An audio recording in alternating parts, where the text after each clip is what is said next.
happy answers are for my discovery. What's the color of the electric sheep you see? And if you love me, can you love your everything too for me?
What's up, guy?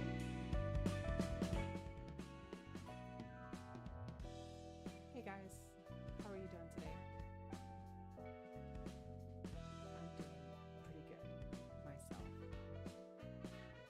Woke up at around 4 today, and then I played Barotrauma with Necro and Putty and the gang.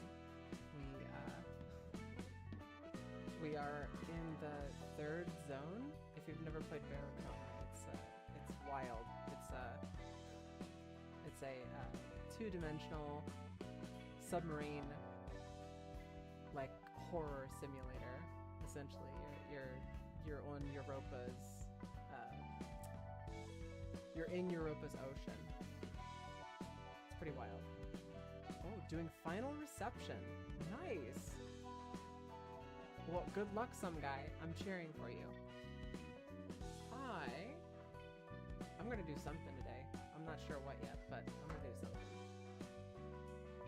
I think I want to do some just regular old ass invitations. So we've got these books here, and basically I want to do the 1, the 2, and the 3. Any of the ones that are new. So we've got Mireille Life Insurance, but yeah, this is also Mireille Life Insurance. I'm wondering, yeah, there's Don Juan, the grade 1 fixer, and then this is the Night Owls, and this is Unknown. We haven't done this one yet, so we're gonna do this first. Oh, I like the mask, and the outfit looks quite nice. It does kind of look like they're I don't know, like in a divorced dad's bathrobe, but I don't hate the design. I think it's cute. At the end of the scene, recover half of the stagger damage taken during the scene. A minimum of 1. Does not activate while staggered. At the end of the scene, give 2 protection to the ally that suffered the most damage. And once per scene, after suffering a one-sided attack, gain 1 protection and stagger protection next scene. Those passives are kind of whatever, I think. The Udjat's exclusive page can only be set in the deck of an Udjat key page. Protection X. Take X less damage from attacks for the scene. 5 to 6 defense, 3 to 7 blunt, and 8 to 14 blunt 1 hit. Give 2 protection to all allies next scene. That's pretty good. That's a pretty decent card. Although I'd like having to play specifically the Udjat deck in order to do it. Jamadhar. the natural roll of the defensive die is max, add a pierce die. Oh, so if the natural roll of the defensive die is max, add a pierce die. Roll 4 or 5 to the dice queue. Cool. So if you roll a 9 on your defense, you get an extra attack. And Furusia.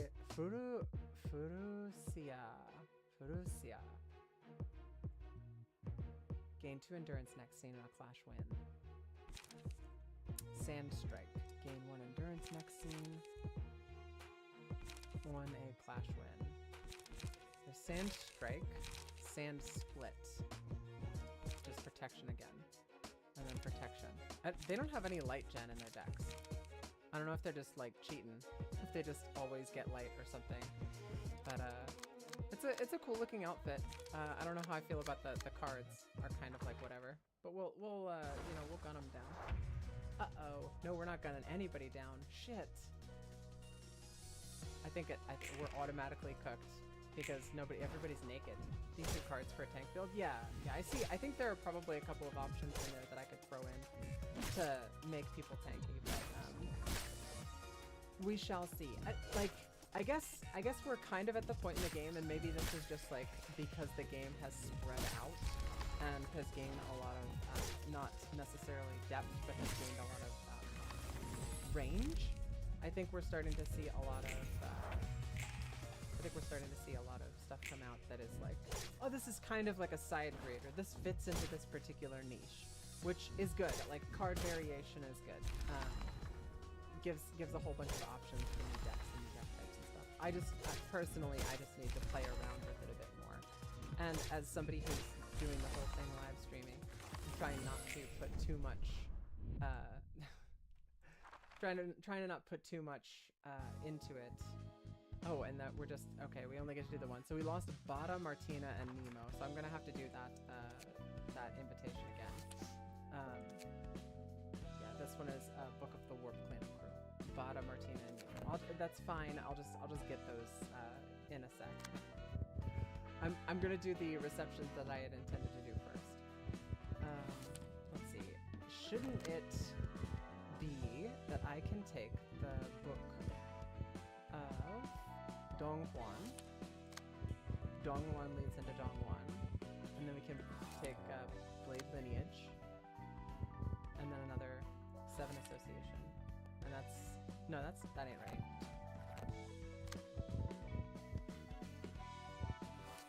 That's Night Owls. I think we haven't done this one. This will be a different encounter. Oh no, this is the Ujat again. Okay, cool. I did with Necro tweak a couple of decks.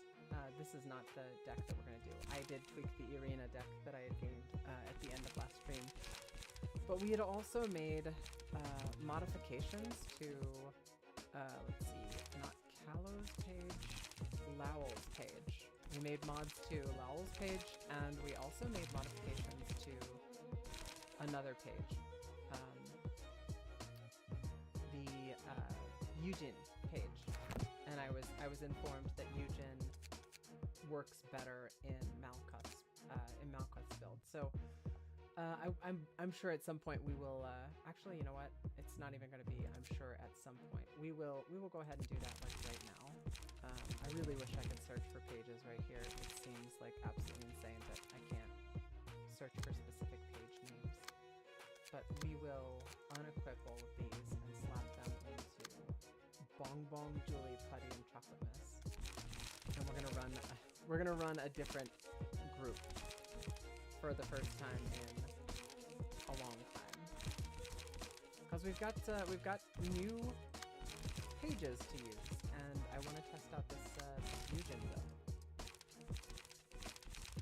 And then we've also got not Callow, Lowell.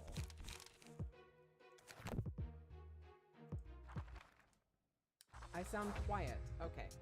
I think I sound quiet because my audio was actually cranked down. Now I think I should be coming through quite a bit better. Thank you so much for calling that out, Walgopher. Sometimes, for multiple reasons, I sometimes turn down the audio. Yeah, thank you. I sometimes turn down the gain on my headset.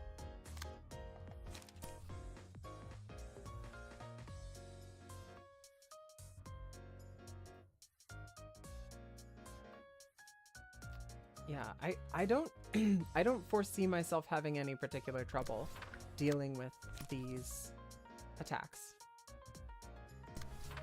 I don't see any particular issues dealing with these attacks. So we're just kind of we're gonna, the word in Japanese is like tekitoni. We're just gonna kind of like make it we're just gonna make it work. We're just gonna plug shit in and see what happens.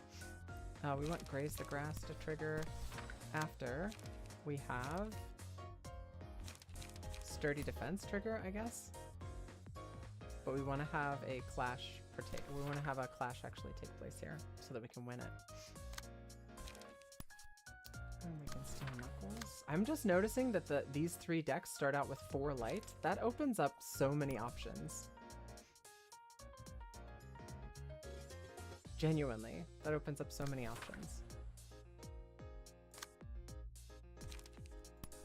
Do an Emotional Turbulence up here, and then maybe we don't have anything left actually. What if we do a Steel Knuckles up here then? And then we could do a Multi-Slash over here.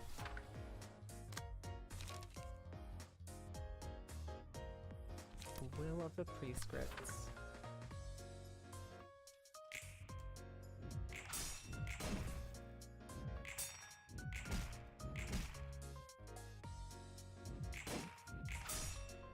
Putty's wearing Gloria's outfit. I love the Putty's head sticking out. First batch of the reception clear. Nice. Good luck, man.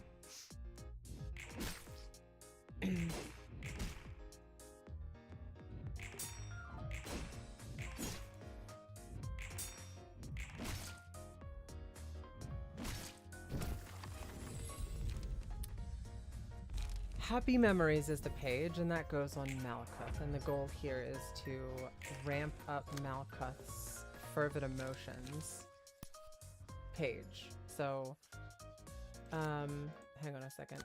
Happy Memories is highest cost in hand is chosen. Using pages with the same name decreases the cost of every copy that page owns by 1. So yeah, this is going to take Fervid Emotions from a 4 cost down to a 3 cost.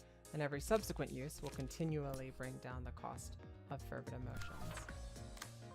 I think that's a really nifty way of consistently doing a good amount of damage.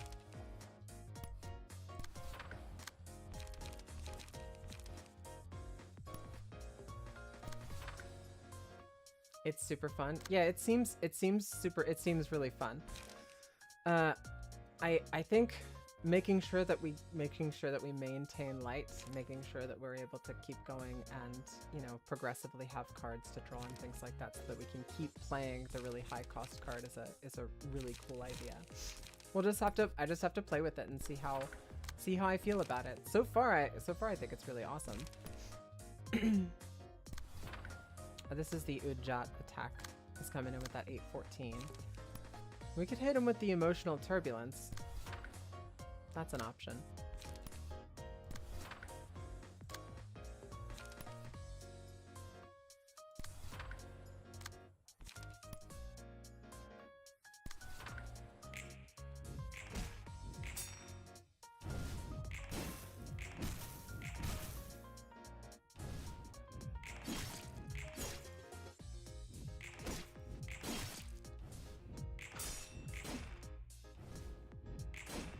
I think there's a lot of stuff that I want to do deck-wise. I think one of the big things that I'm really interested in is doing a deck or doing a floor that is hyper-focused on a particular type of damage. Specifically like burn, especially since we started to see real burn options. Burn is incredibly attractive for me. Bonus stagger damage equal to the dice value at 20% chance. Clashing against them increases the likelihood. And now we've got Fervid Emotions that costs 3. And we have an extra attack that's coming in, but we can ignore it and we'll be able to clash against it automatically. So we can use, I think Cut the Grass is going to be the play, because Cut the Grass is going to give us an emotional point, and is also going to give us one of the light that we need back.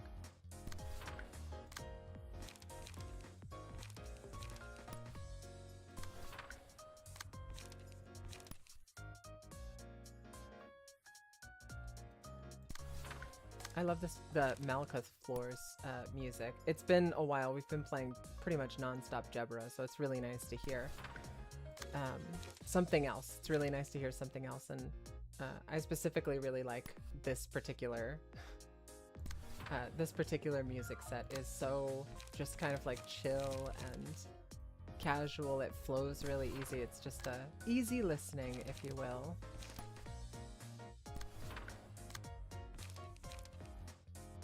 I think we want to use some unlock options over here. I don't know that we need to do graze the grass. We'll do unlock. These last fight hard, man. Make sure to prep so you don't have to go back like I did. I fully accept and even revel in the opportunity to learn from my own mistakes. As I was a very frustrating child to raise, apparently, because my parents were constantly telling me, like, don't do that. It's going to be bad for you if you do that. Bad things happen if you do things in this direction or this order.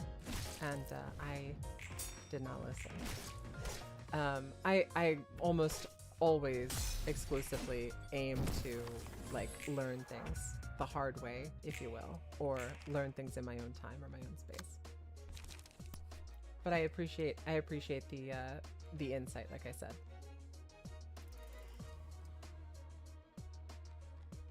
So I think the 7 and 11 might actually have a pretty decent shot of knocking them out. And we've got 3 emotion levels. Like, we're either going to knock this person out or we're about to die. Yeah. We're either gonna knock this person out or we're about to die. This is actually not looking super great for us at the moment. We're kind of in a tight spot. They have been recovering, and I know this is part of their passive. They have been recovering a massive amount of stagger. So without focusing really heavily on one of them to do stagger damage or to try to kill them, we are struggling to get enough damage out on them to be able to actually take them out. So that's not great. That's not, as a general rule, that's not fantastic. So we're gonna just kind of hope that we're able to deal enough damage to these individuals to be able to knock them out before they, like this one down here is going to be attacking and probably killing Malkuth. I think this one up here we can probably intercept. And then we need to figure out what we're gonna do with Chocolate. She's gotta land something special. We do have Forming Storm we can use. We remove all dice from this page, add a mass attack page to hand that can only be used next scene. So Forming Storm is a spent turn.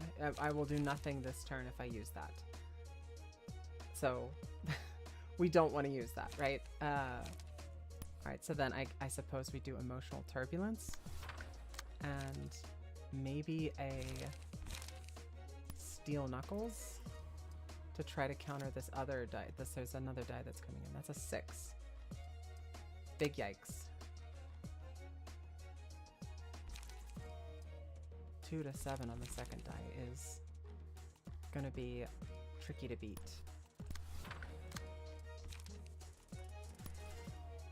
Got this extra die over here that we can graze the grass with. I need to get one of them dead, but we are kind of we're looking at a position where we're very unlikely to be able to make it out of this without somebody dying. It's a 3-9 coming in and a 4-8 and a 3-2. I think we need to try to block this if possible. Maybe now if we bring this into Bong Bong, I think it's gonna wind up with Bong Bong getting staggered. I don't think we can stand for that. You gotta smooch one member of the Blue Man group. I understand that I haven't encountered that yet, and that's why it's a question for chat and not me. But I look forward to the day where I can answer that question.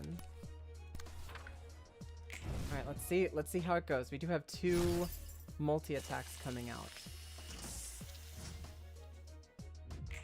Or sorry, not 2 multi-attacks. We do have one multi-attack coming out. Shit. That didn't happen like I wanted it to. Alright, we did get a stagger off.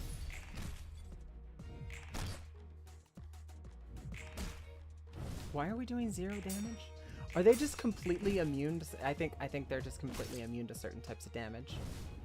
I think I have fucked myself because I'm attacking them with damage types that they literally don't get hurt by yet. Endured, normal, 0.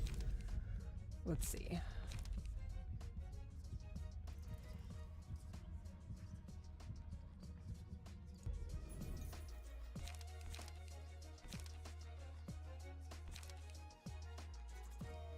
One Clash Wind, destroy all of the opponent's dice. Wing Beat. I think we do Green Stem. Recover 3 HP, recycle this die unless it rolls the minimum value up to 5 times. Yeah, Wing Beat is a ton of healing. Yeah, I could see that coming in. I mean, it's up to 15 healing. I don't know. That doesn't necessarily seem like a ton, but I'm a little bit nervous because of us having so little, and I'm a little bit nervous about the damage type. Is the damage type that they're resistant to blunt? I think it might be blunt. Why are they taking 0 damage from so many of my attacks? And Health Hauler, if you have it, it triggers Gluttony. Alright, then maybe we put that one to, Malekuth.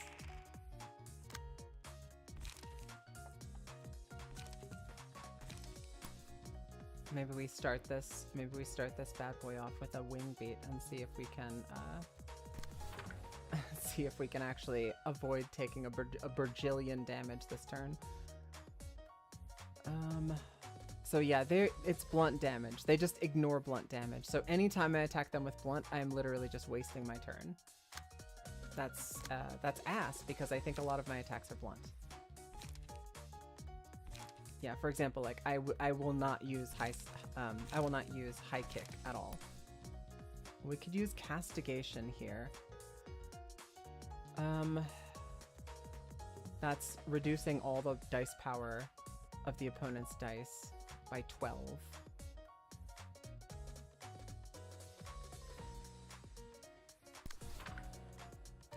But I need to actually hit somebody with it. I've got unlock, but I don't like our odds of surviving that. Could do emotional turbulence and a multi-slash, but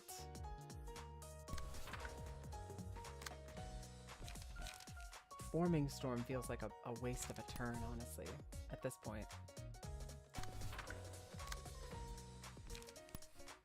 Puppet Blockade is going to give us a little bit of block. We are going to lose that second attack, though. God, they've got so much protection, so much stagger protection. This bitch over here, sitting on 13 protection, takes 13 less damage from attacks this scene. 13 less damage from attacks. Sorry, I'm stupid. That's why they're taking 0 fucking damage. Is because if I don't hit him with something that is over 13, I do no damage to him. Castigation ignores protection due to both effects, how both effects are worded. Reduce power of all opponents' dice, clashing against this by 12. Deal bonus damage and stagger damage by 7 times the natural roll. I don't know if that's what that means. Castigation, you think, ignores protection due to how both effects are worded. This takes 13 less damage from attacks. I don't see how this ignores that. I could see if the dice rolls were increased by 13, castigation would negate it. But this is against somebody who is actually defending. Or sorry, not defending. They're staggered this turn. So I don't actually see how that would work. 13 less damage from attacks. Basically, I need to hit them with something that is going to hit incredibly hard. And we can't use decapitation because we still are not unlocked with Julie. Julie took a turn out last turn. He's fatally weak to all damage. I think whatever our heaviest hitting attacks are, that's what we're going to need to hit him with.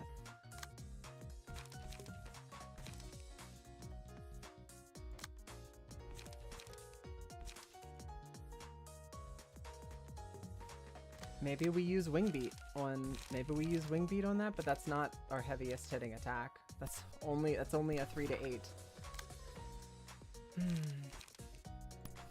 We've got Steel Knuckles. I'm just worried we're going to spend a whole turn attacking this guy and do no damage. This is, I think, absolutely this would be a floor that we would want to use like a burn build on, because I think burn would counter their little protection thing, because I think the burn damage would just go straight through their protection. We just pile up onto one person and do as much damage as possible. Well, we've already used Emotional Turbulence. That's not going to give us any progress towards it. We're 5, so we unlock the next unique attack we do. And we can do an extra attack. What do we do? Graze the grass? It's gonna do like nothing to this guy. Unlock will equally do basically nothing. It's funny, like, they're down 2 dice, but I don't have the cards to play. If I don't play Multi-Slash, I could play something else. Will of the Prescript would give me card draw, but then I'm down light. Same problem. And we don't have enough juice to cast this. I can do a Multi-Slash, and I can do, I guess, a high kick to counter that, but again, we're working with a seriously mixed bag, and we've only got 2 basic little baby bitch attacks coming in on this guy back here. One is Unlock, which is probably not going to hit anything, and then the other one is Malkuth slapping with Steel Knuckles, which is very unlikely to kill.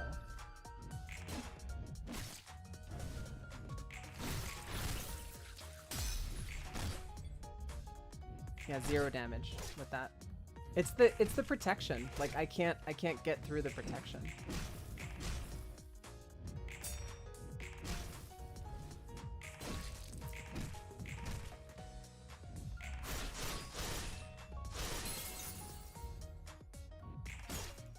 Max damage 0. Once we stack enough burn, they're cooked. Literally, that's what the words mean. We're in a fucky situation for sure. We have so many dice to play with, but like no moves to make, if that makes any sense.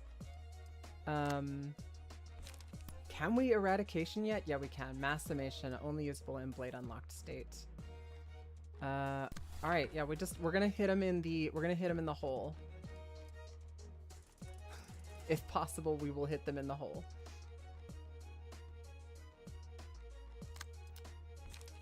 Emotional Turbulence. We need to absorb hits for people who are in trouble. So we're talking about absorbing hits for Julie.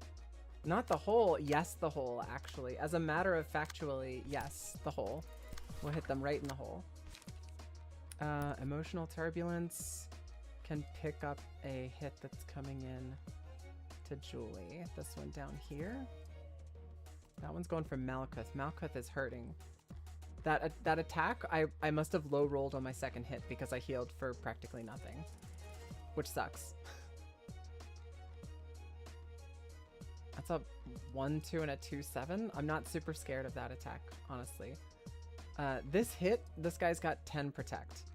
Everybody else is really low on their protection. We want to hit them as hard as we possibly can this turn. Like, this is the turn.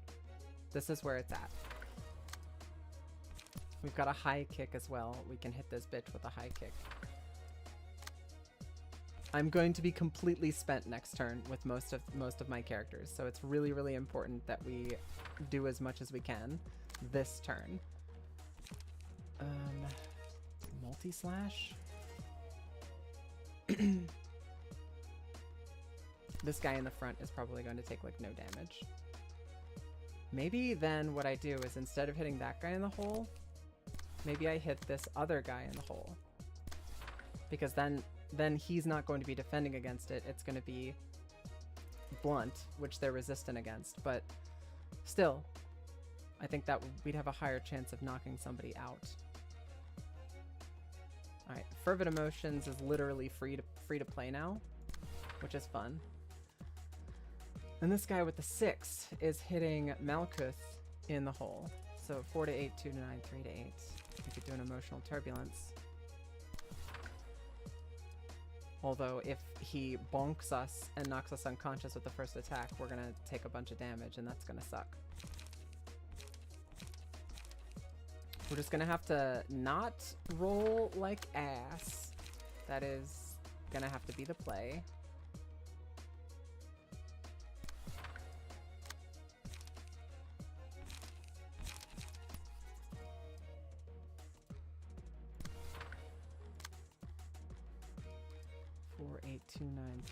Emotional Turbulence. I'd love to get Forming Storm up, but I don't think it's a reasonable hope. Could do a Steel Knuckles. I just really want to make sure that this guy in the back fucking dies. And then a Multi-Slash. We need the light. If he's not being attacked this turn, Forming Storm is basically free. What do you mean, if he's not being attacked this turn? Hang on a second. Maybe I misread Forming Storm. Remove all dice from this page. Unuse.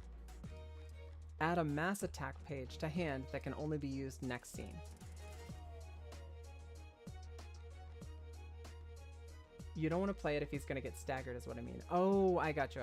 Yeah, I mean, I guess I could hold this attack because we're not getting attacked in that spot. And I could use Forming Storm. Because it's free, but basically I will be completely out of light next turn, which is what I was a little bit worried about. That's why I wanted to play a Multi-Slash near the end. Well, we can do a Sturdy Defense. Maybe what we do is we do a Sturdy Defense against this attack, and then we hit with the Fervid Emotions in a spot where somebody's not going to be defending. We've got a pretty decent shot of killing that guy. And then we can use a Graze the Grass over here. Alright, let's see how it goes. We rolled a 23. That's a high roll. It's pretty good. We hit everybody with it too.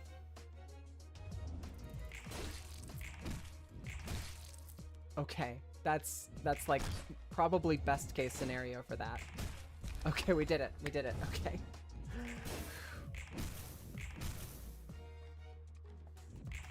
Incredibly tanky now that I see it in practice. This build is in like their builds that they're using are incredibly tanky.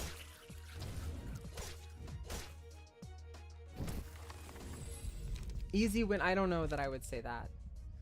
I don't know that I would say that.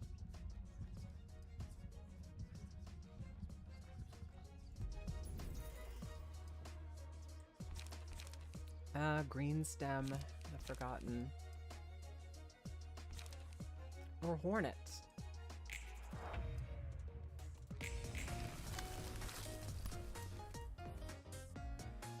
So we've got, excuse me, we've got this 5, 6, 3, 7, and 8, 14.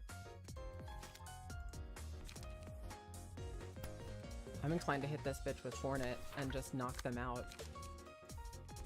And then they're just gonna be cooked next turn. I just hit him in the hole.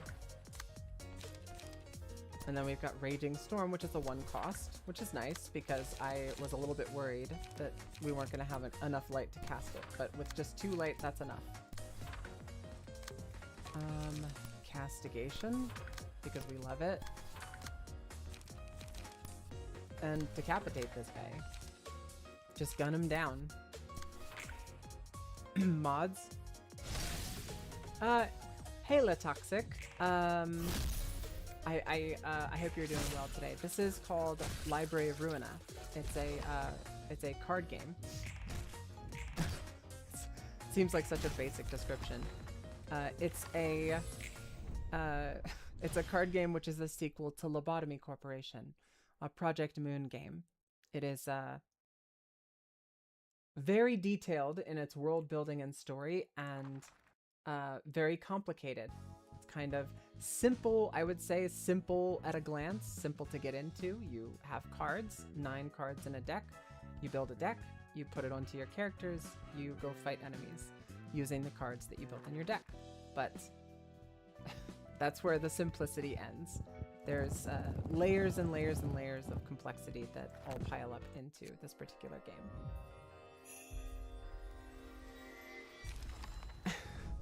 Not if it had a deck builder. If it was a deck builder, I would argue. But yeah, basically what some guy said.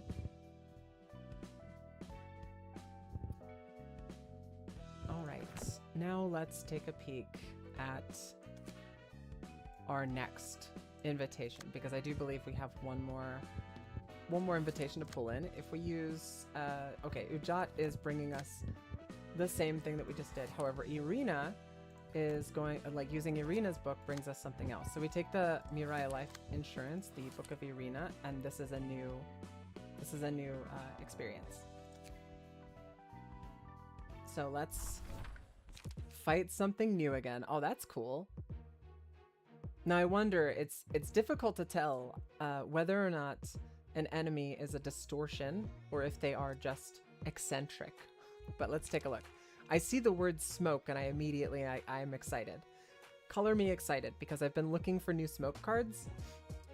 Those are just prosthetics. Yeah, see, it's impossible to tell whether or not somebody is just like eccentric and has enough money to get a bunch of prosthetics, or if they're an actual like monster. From the Nether Realms. Test run. 0 cost, gain 3 smoke. I don't love that because it doesn't give light. Gain 3 smoke on hit, restore 1 light, and inflict 3 smoke. That's tricky because you actually need to hit with it in order to regain the light. And it is a 1 cost, so it is light negative. Smoke Smash. If the user has 9+ smoke, all dice on this page gain 2 power. Seems like a steep cost. The amount of smoke that you have to build up, that seems like a really steep cost for a relatively small increase, but this is a 1 cost. So if you've already got somebody pumped up with smoke, or if you're pumping somebody up with smoke this turn, Smoke Smash is a really good card. If user has 9+ smoke, oh, okay, yeah, that's Smoke Smash. And then Smoke Prick. On use, gain 2 smoke. On hit, inflict 3 smoke. On hit, inflict 2 smoke, gain 1 smoke. So these seem a bit more focused on smoke manipulation, and there's a decent amount of like middle range damage so far. Let's check field mods. Single use. On use, lower cost of all pages in hand by 1. That's really good. That's like really, really, really fucking good. That's insanely good. Smoke Prick seems pretty good. Yeah, like I said, it's a 2 cost.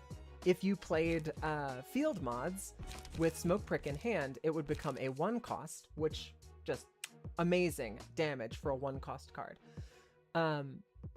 Yeah, I guess it seems like whenever we're seeing rolls like 3 to 8, 4 to 8, it seems kind of middle range, but I do understand, I do recognize that the cost is really important.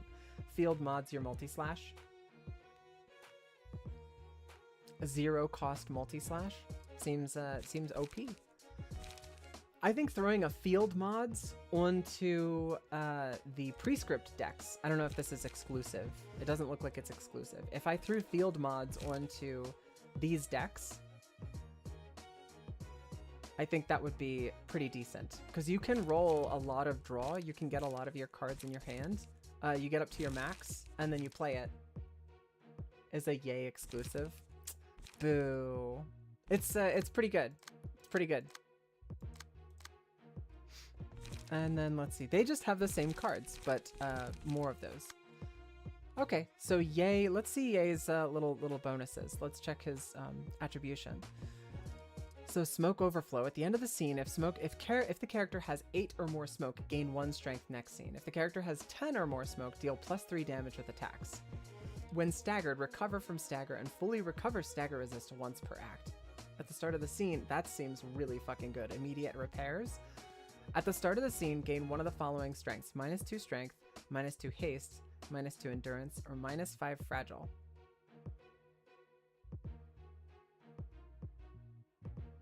Hold on a second.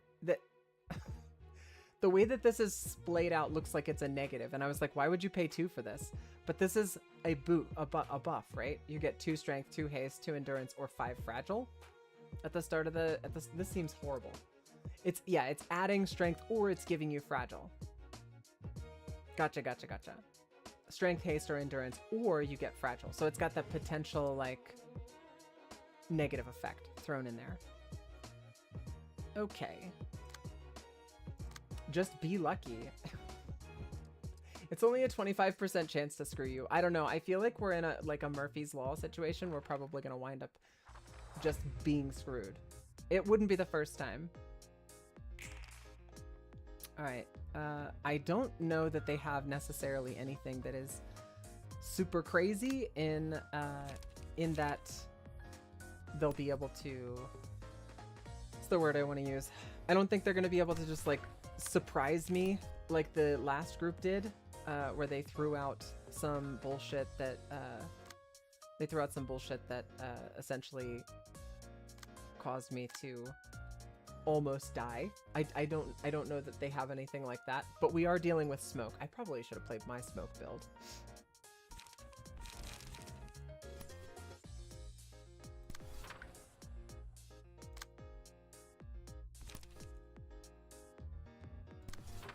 Graze the Grass is very unlikely to... No, it's impossible that Graze the Grass beat that.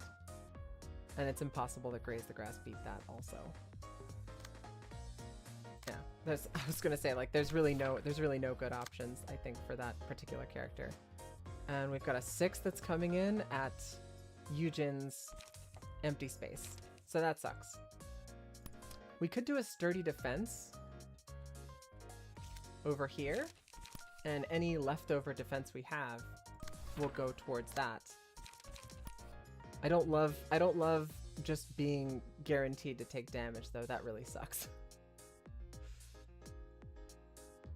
We'll have to hope that our Will of the Prescript is able to peel off that damage. And we need to pick a character to bully. I think we'll probably bully this lady up top first. Will of the Prescript. That's, I don't like my chances there for Will of the Prescript. But we're gonna roll those dice.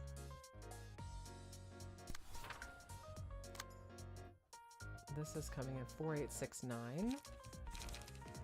We could do Steel Knuckles.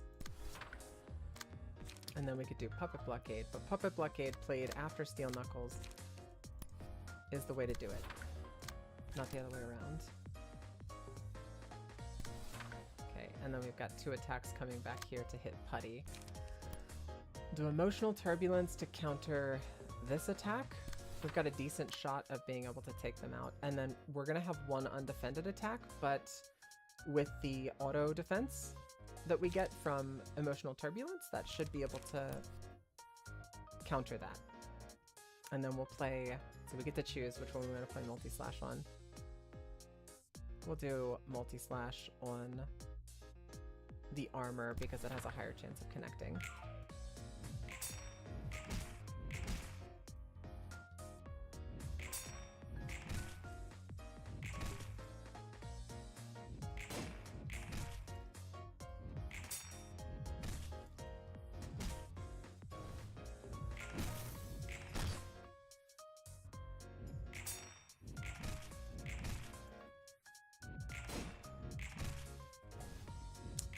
We kind of expected to not be able to do anything with Multi-Slash.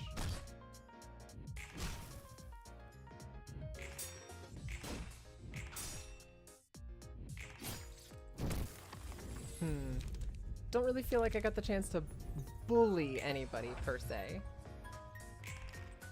Alright, now it's time to start getting Fervid Emotions buffed up.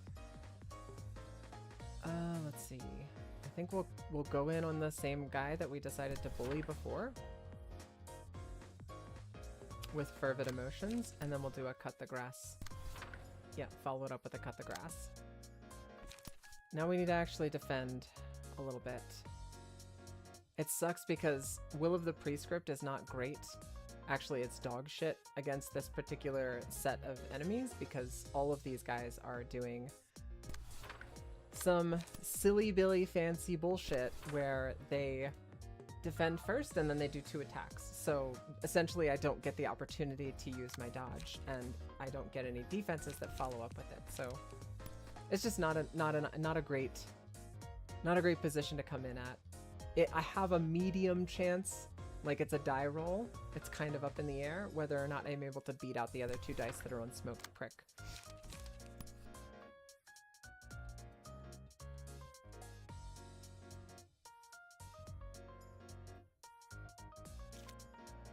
Bullying a boss via red miss. It was very fun. Red missing or red misting. Yeah, I mean bullying a boss as red mist is super fun until the boss claps back. That's definitely been my experience, at least. All right, so we've got Forming Storm is we're not getting hit at all this turn. So I think we're going to use Forming Storm and we're going to do Graze the Grass. We'll pull in this attack to deflect. We've got Emotional Turbulence. We can clap back on this attack or this. Oof. Exhale Smoke is coming out. Gain 8 smoke. Inflict 3 smoke to target. So he's got the bonus to strength this turn. So I do think countering this with Emotional Turbulence is probably the best play.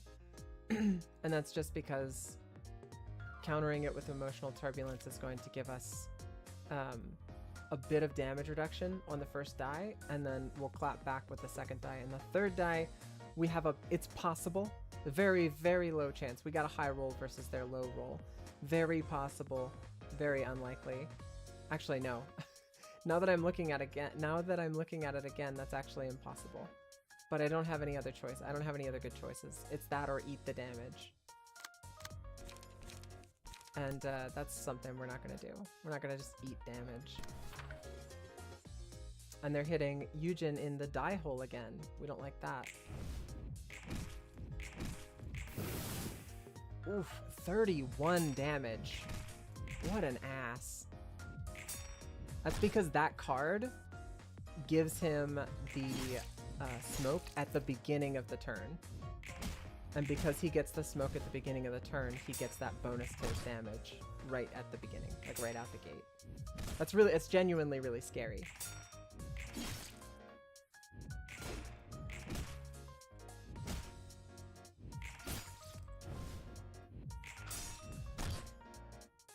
That sucks. I thought for sure we'd be able to get some damage out from that.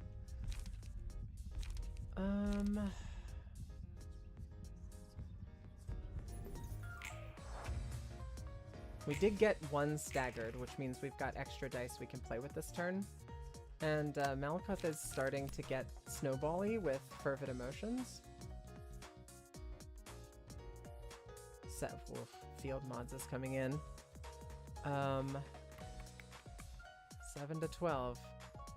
He's got what? +1 to strength? So that's an 8 to 13. We have a reasonable chance to beat that because we're using an 8 to 12. So we're close. Not guaranteed. The second one will hit if Malakoth survives. That's 45% bonus damage. And dice power +10 if the character has 9 or more smoke. So he actually does have extra dice power, higher than what I had originally thought. But we also have to defend against Smoke Prick.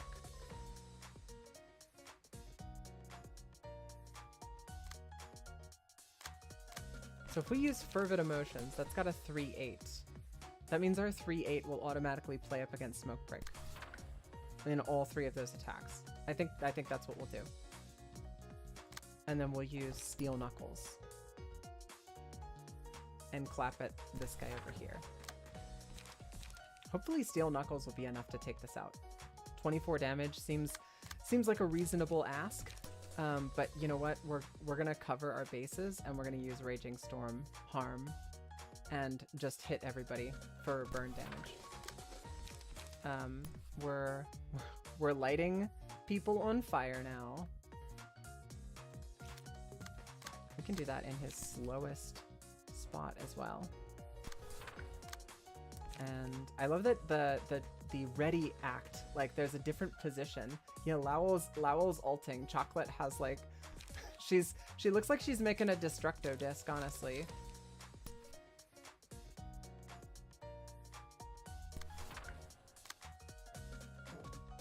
We are not quite unlocked with our other characters.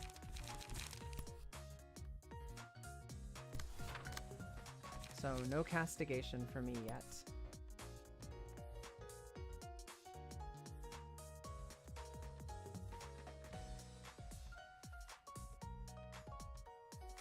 Three to 7.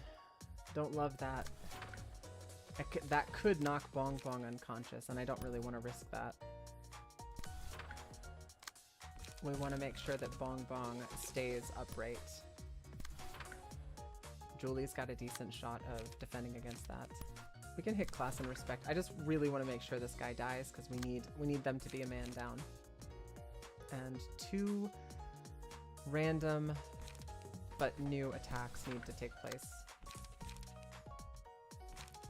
And we can do graze the grass. Yeah, graze the grass, because next turn with Gloria, we need to have, is it Gloria?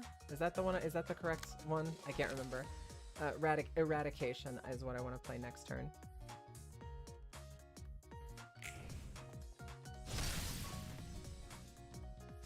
So we hit everybody. All right, cool. That guy's dead.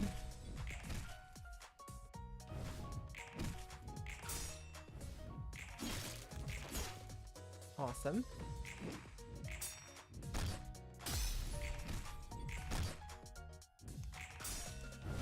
We're ulting.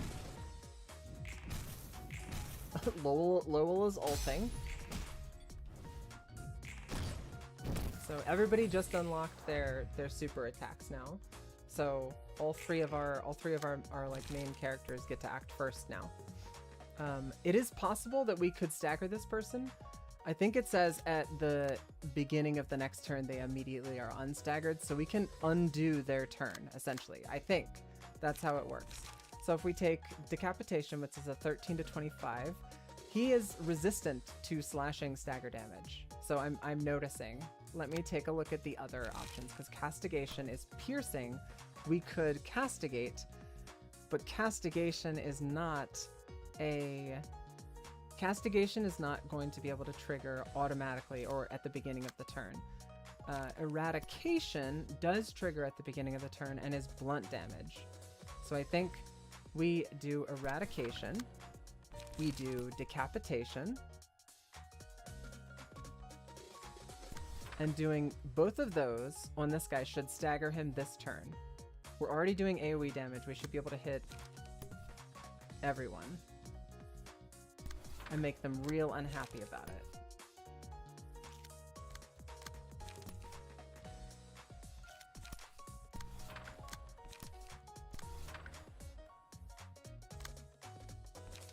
We've got Fervid Emotions open, which we can play over here to clap at this nice young man. He's gonna smoke prick me though. I hate how they hit me in the hole. I don't like it. Should we castigate this guy? We should castigate one of these guys. I think we're gonna castigate this bozo over here. And then we hit him with the good old 1-2 multi-slash. And then we can follow that up with a Will of the Prescript. Oh no, we can't. Sorry. I'm getting too excited. I'm getting too hung up on my next actions. Malkuth can graze the grass up here. And multi-slash over here. I need to get this passive. The passive's got to get out of my way. And a high kick over here. Our goal is, if we don't stagger him before he gets to act, it's going to be awkward. But we rolled a 24. They did roll pretty high. No dead ass. They did roll pretty fucking good. we did stagger him. But what I'm wondering is if he actually gets to play his cards this turn. That's the important bit. Does he get to play his cards, or does he have to sit out? I think he's actually staggered. Nope, he's not staggered. He just did a thing. I don't think, although at the end of the day, I don't think it's gonna matter, because I think they're wrecked. 6 bind to a random enemy at the start of the scene. I wonder if that random enemy is going to be the only guy who's still standing. So 4th match flame, wingbeat, or hornet. I'm actually inclined to do hornet.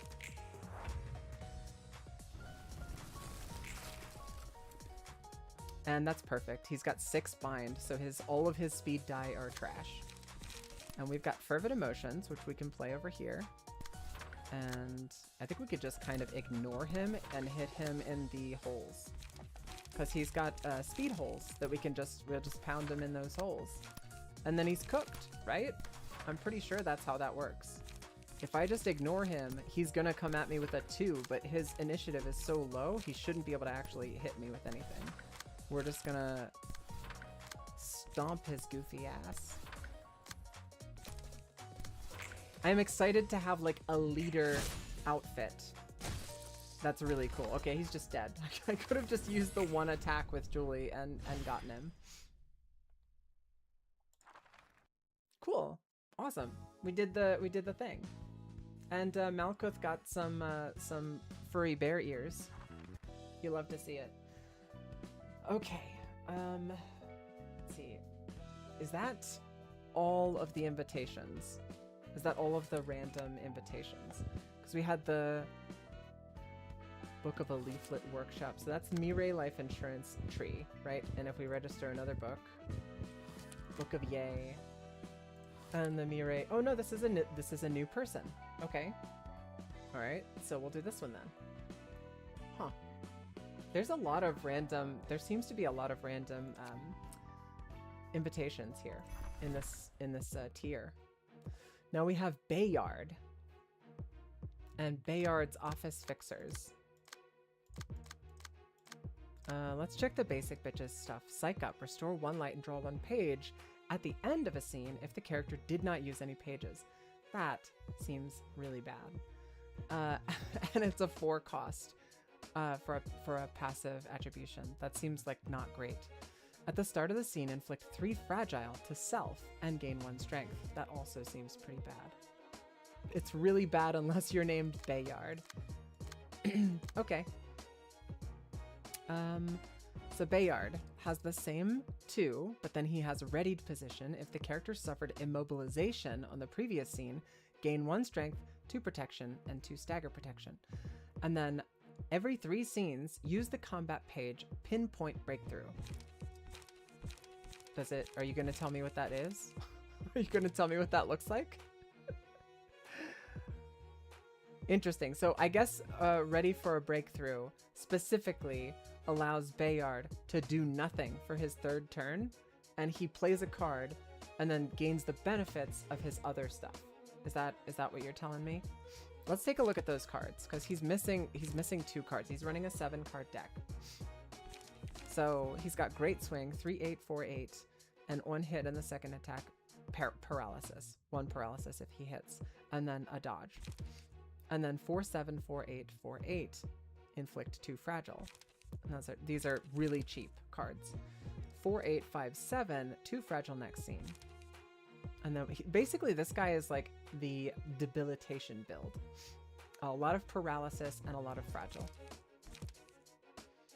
And then Wedging Thorn, restore 1 light, 1 use, 0 cost, 3 to 6 damage, and 1 to 3 damage, 1 hit, inflict 1 fragile next scene.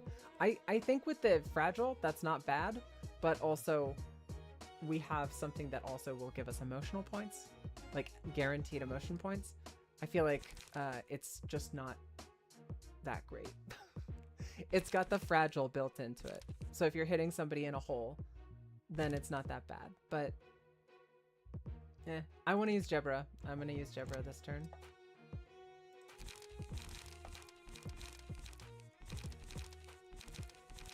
I want to use Jebra with our with our new key pages. And I do want to do Irina's Irina's encounter again.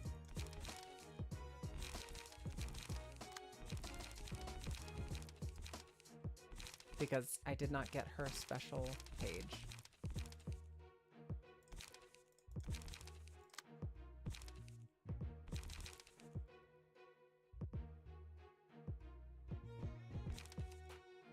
Here we go. Hubert and Gloria. Mirabelle, you're a random unnamed bozo, so you're gonna be Gloria this time. Alright, let's red mist these guys. Start out with our guitar rift. And we have our infinity die.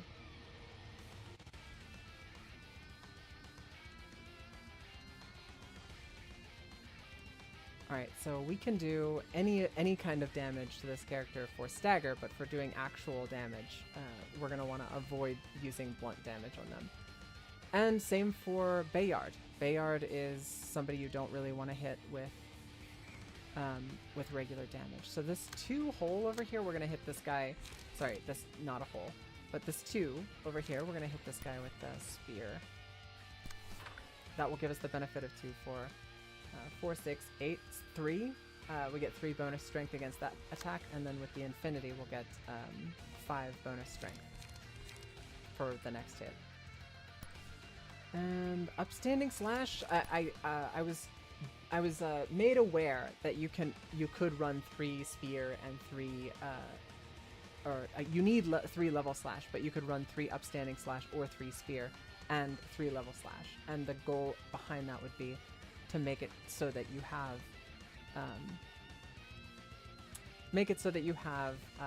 these cards reduce their cost as quickly as possible, which makes a lot of sense.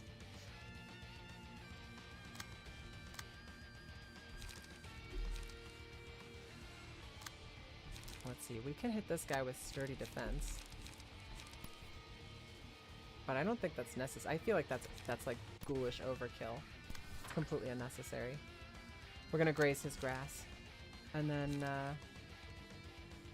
god damn, never mind. I think I'm gonna use sturdy defense just because I want to draw those cards. Yeah, we're gonna pull in his attack over here. And then we're going to use graze the grass. That way we're pulling both of Bayard's attacks up to Verdigris. Interesting. Necro rolled a double 2. You love to see it.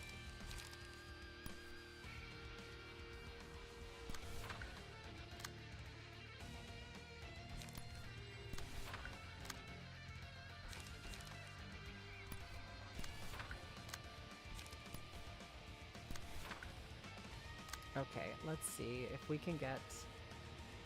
We should be able to pull this 4 off. We can use a Will of the Prescripts to yoink that off, and then we can do Class and Respect. Won't counter that per se, but... Poke. Poke. And that's like half of that dude's life in a single turn. Seriously, like... Malkuth is good. Jebra is broken. Every time I pivot to somebody else and I play around with somebody else, it is always, this build is good. I like this build. And then I switch back to Jebra and it's like, Jebra is broken. At this stage in the game. We'll see. I would really love it if we could see more characters be able to manifest ego, but I do not have my hopes up for that as an option. So we're going to let this guy hit Jebra because that Jebra is going to auto-counter. And then we're going to counter this level slash. With our primary attack, we're going to use upstanding slash. And we're going to hit... We've got a target up here we're kind of focusing on, so we're gonna hit this guy up here. Emotional Turbulence. And Steel Knuckles. We're literally just kind of countering people. we don't have any bonus die until we take one person out, and then we're able to start kind of focusing people down.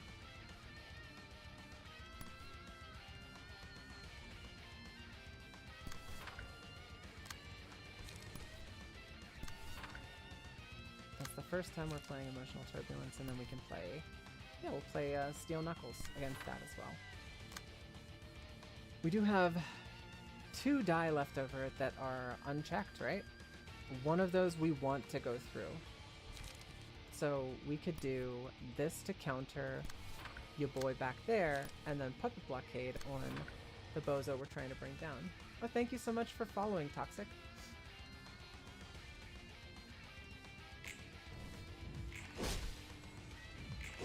So far these Grayard, Gayard, whatever. So far he doesn't seem too scary. He does a lot of debilitation, which I understand would ramp up over time. You would wind up being able to do more and more damage just by slowing the enemy team down, slowly whittling down their dice quality. But so far, up until this point, we've been able to bring them down little by little. I'm hoping for, well, I was hoping for a stagger here, but it doesn't look like we're going to get our stagger off.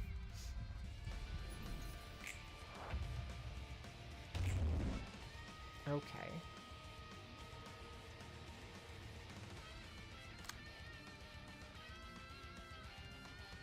Let's see, Onrush is going to be doing Slash. We get a +5. He's got currently 3 Fragile. He takes 3 additional damage from attacks. I'm inclined to hit the boy in the back with Onrush. Or I'm definitely inclined to use Onrush this turn. I'm definitely going to use Onrush this turn. Because I think with Onrush we have a pretty solid shot of staggering multiple or killing multiples. It's going to depend kind of on luck. But, you know, we roll those dice. We take chances here.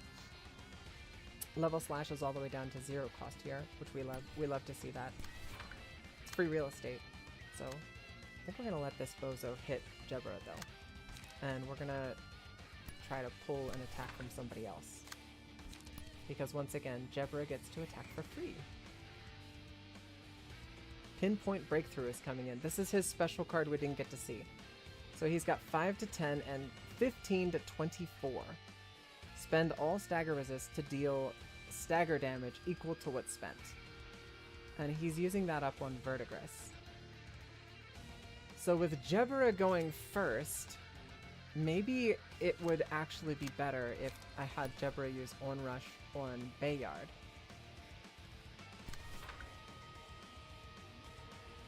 With I would need to high roll. I think my max roll just barely is able to get his stagger damage down low.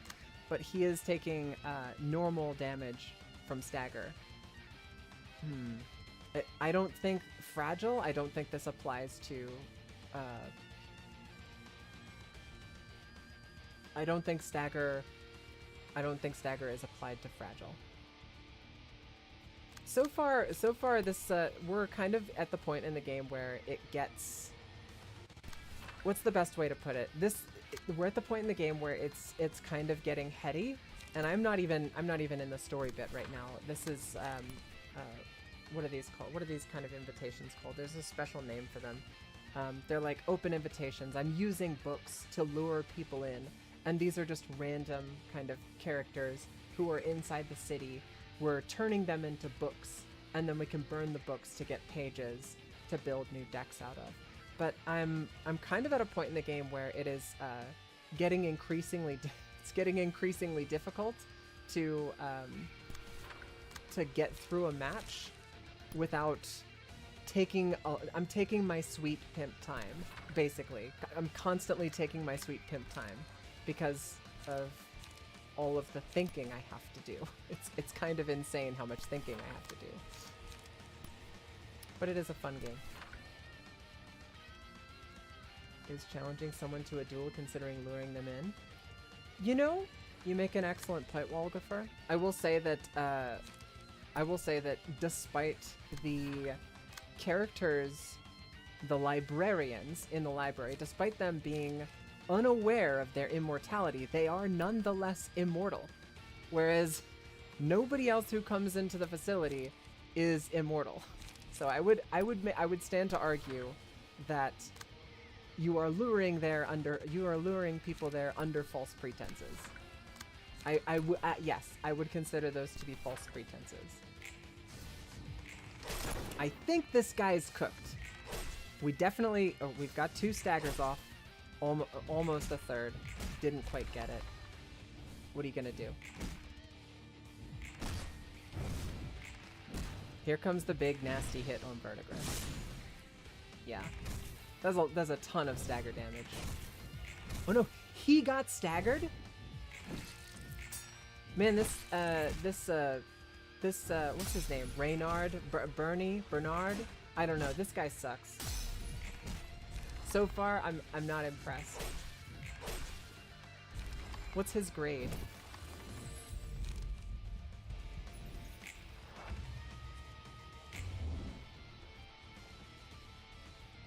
Yeah, look at this bozo. He staggered himself. He used his ultimate attack and got staggered by Verdigris. And Verdigris, she's just standing here. She's just chilling. Look at her. She loves this shit.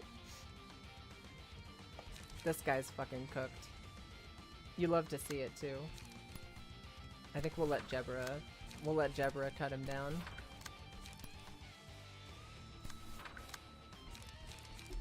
And we have not even unlocked Necro yet.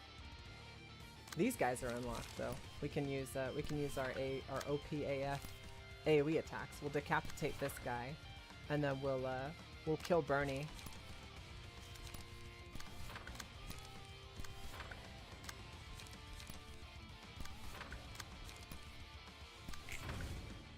Gun him down, boys. Gloria just sucks that guy in and turns him into a nice little tea cozy. She's not even gonna wear him. She's gonna turn him into clothes and not even wear him. Here's how Bayard can still win. I would love to hear your explanation at the victory screen of how Bayard can still win. Yeah. I do love the idea of like taking people, like I think Gloria has the body type of the Weaver people that like eats people and then turns them into something, like turns them into clothes. I do love the idea that you would take somebody and you would process their whole body into clothing, and then you would just be like, nah, I'm just gonna make a tea cozy out of this. He's not good enough to wear. I think that is very funny personally. Alright, so we got Bernie. I don't know if there are any more invitations that we have that would be new. Because we did have, what was it? This team? No, that's Mireille Life Insurance as well. Gloria is also Mireille Life Insurance. Kane Office was Dong Huan. Boris, that goes to Night Owls, but okay. Is that Night Owls? If I do, let's see, if I do Book of Maxim and Book of Mayo, that's Leaflet Workshop. Okay, so that is a different group. Okay, so we can do the Thumb people, and that's Dong Huan. These are index proxies. Book of Dennis. This is the Ujat. Okay, I'm pretty sure we've seen all of the open invitations, the free invitations. So now we have to go back and we need to do this fight again because we lost Bada, Martina, and Nemo's books. And I am a collector of sorts. I would like to have their books. So we're gonna go kill those guys again. Let's see. Necro, Verdigris, Jebra? They should be plenty. That's plenty.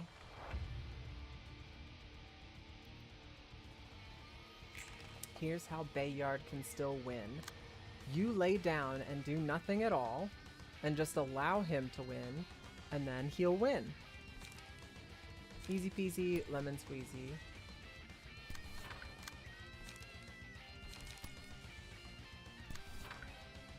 Multiple people are coming in and attacking Jebra. We're gonna have to jump in make sure they're not allowed to do that. We'll learn them. Teach them a good little lesson.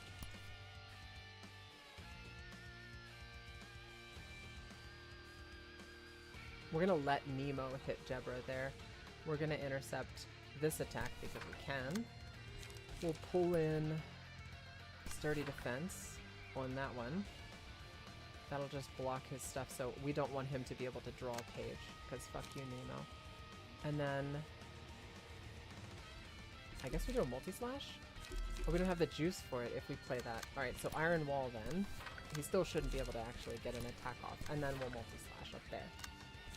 And then we've got one extra card we can play a multi-slash. We're just gonna delete Nemo ASAP, because I know he can snowball out of control if he's allowed to get his energy or his charges built up.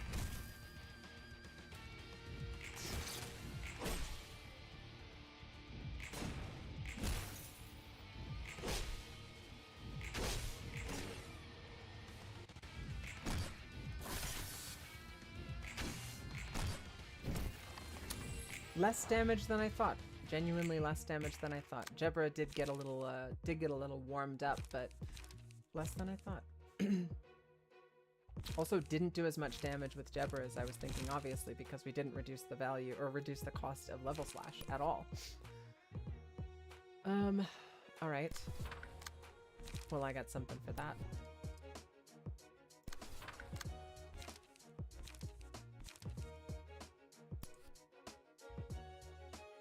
That's gonna hurt, so I think we use a Sturdy Defense to block that. And that's gonna be the end of Verdigris's turn, unfortunately. We're gonna let this other hit come in. Rude. Yeah, Emotional Turbulence, and we'll graze the grass. We've got a medium level chance of being able to survive that. There we go, that's what I'm talking about, Jebra. See, I knew you could do it. Absolute Chad moment right there. Verdigris just dodged all of his ultimate attacks. That little Chud comes in and he thinks he's just the hottest shit, and Verdigris is just like...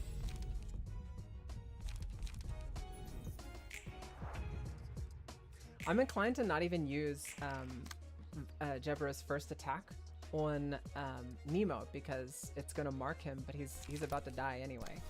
But we'll use Onrush, and that'll be the first attack. We'll just do it. And then we'll counter this over here. Yeah, I think we'll encounter that with this. We'll counter that with a spear. We can counter this attack over here with our little cheeky sweeper's ability. And then we should crack if we use the sweeper ability and, let's say, a steel knuckles up here. As long as we're able to actually use the ability, we'll get to start ulting, which is fun. We love that. And cut the grass, just in case he somehow manages to survive Jebra's attack. And surprise, surprise, Nemo did not get staggered. So I'm really glad that I didn't put all of my eggs in the Jebra staggering and killing everybody in one turn basket, because it didn't work this time.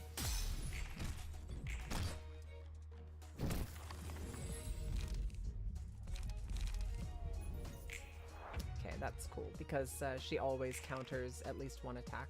It's nice to have a little counter on her. We do have Castigation now. I think we go in here with Castigation and just beat the ever-loving shit out of Sadaka? Sadoka? What's her name? The ring girl. I can't remember.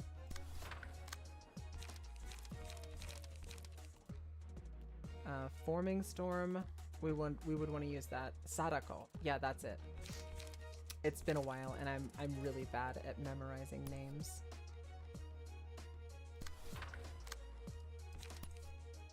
I definitely did prefer the Japanese Ringu to the American version. The Japanese one was pretty awesome.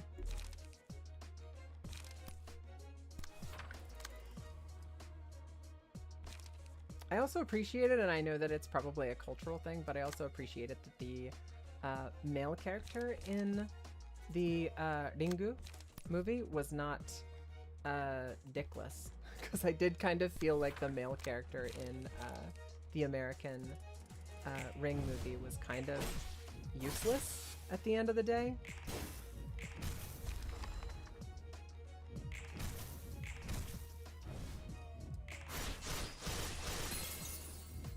I cannot believe that that didn't stagger him. That's astounding to me. These guys, they're, you know, they're tougher than they look. We can spear. And that should kill him. He's definitely gonna hit with energy beam though.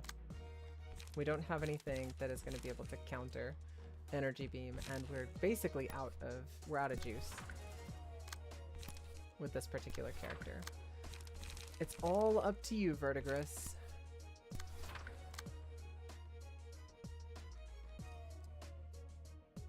Where's the 6s going to Necro? Level slash.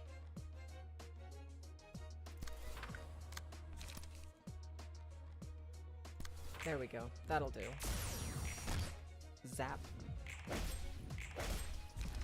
was gonna say, how is he healing? But that's right. I think Nemo has a passive where he is able to, like, not die. Yeah, I'm pretty sure it's that. He's got that special passive that keeps him from actually dying.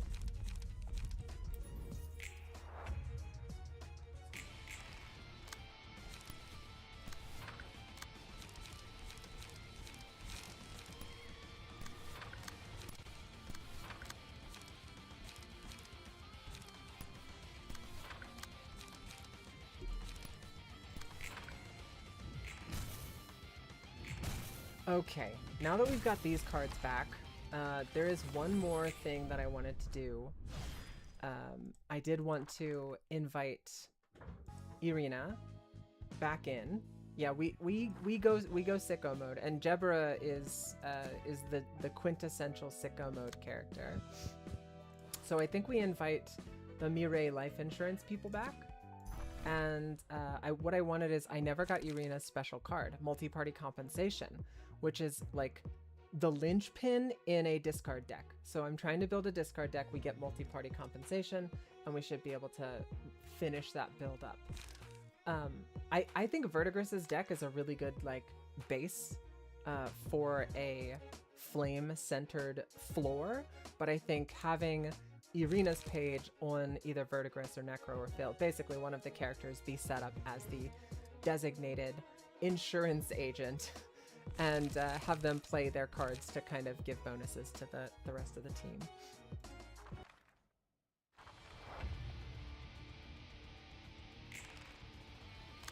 Alright, we're gonna let one of these attacks come through. I think we're gonna let this one come in. Insurance coverage can come and hit Jebra while she hits back with Spear.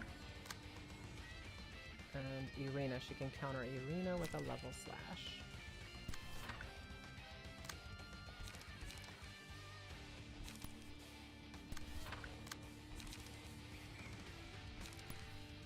Multi-slash is probably not going to win that encounter, but the important part is that we get our light back and we get our card draw.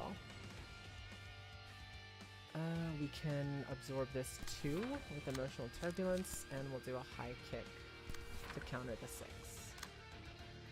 Emotional Turbulence to counter this 3. And the 6.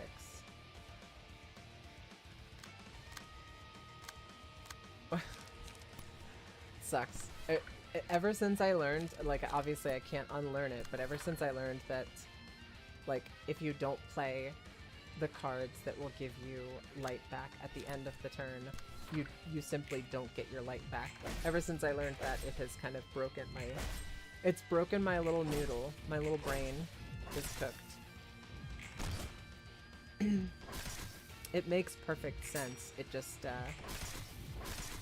like, I've played card games before where it would completely change the way that you actually play and deal with the game if you were able to do something like that.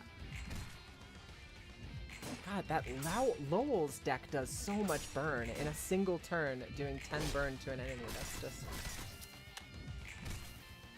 I really do need to get a burn floor up and running.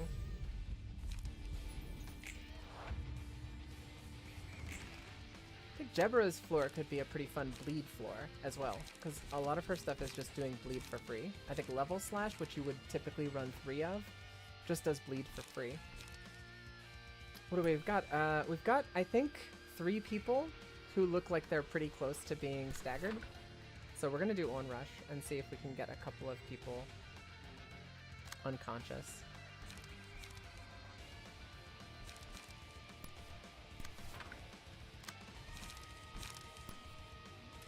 Got a 7 we can pull in over here, and a Will of the Prescript can dodge all of these attacks and clap back. And Steel Knuckles. Final Stroke is gonna hurt. That's gonna hurt. I don't know how many...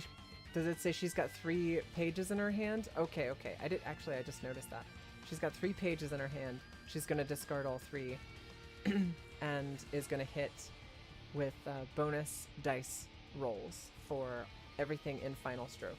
So that's gonna hurt. And unfortunately, there's no real way for me to counter it. Godspeed, Phil. Will of the Prescript is not really going to counter that.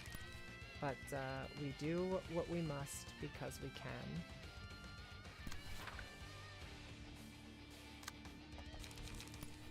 Alright, I think we should be cracking next turn.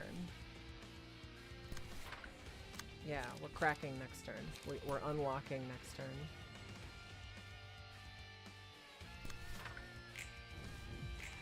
We just need an on-play card that restores light so you don't need to think about ordering. It's... Honestly, I would take just about anything, and of course, there goes Jebra. She's popping off. She's ulting. She's just killed 3 people in 1 turn. Okay. Oh.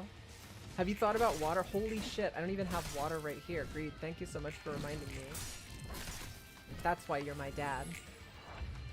I'm gonna need to take a little break. I'll tinkle while I'm getting up, but I'll be right back, folks. So, hang in there.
Okay, I'm back.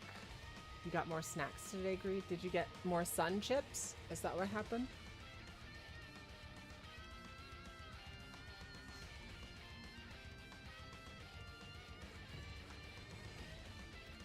Here is your hydrate redeemed.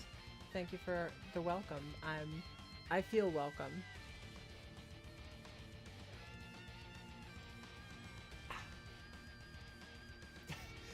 Drink the water for sure. There is water in coffee, but it's not the same. It's just not the same. Where was I? That's right. Jebra just popped off and killed like 7 dudes all by herself. You love to see it.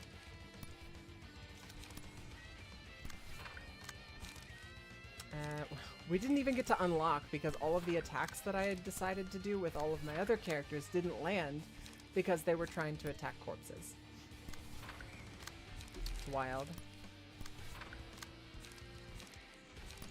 Honestly, sometimes I get over-invested in a turn, and I've like got every little bit thought out, and I've planned all of these things that I want to do, and then I go to do the turn, and then it's like, oh, that's right, Jebra just is going to kill everybody for me for free. Suffering from success. Yeah. I complain way too, and listen, I recognize it. I'm here for, I'm also here. I can hear my voice. I know what I sound like. I understand that I'm complaining about a character that I have being too strong. I get it. I get how that sounds a bit stupid. But yeah. I am stupid. You have to consider that before you judge me. I think Onrush is just gonna delete them, but we shall see. We'll follow up with some other stuff as well. You only drink water or water with electrolytes. That's good.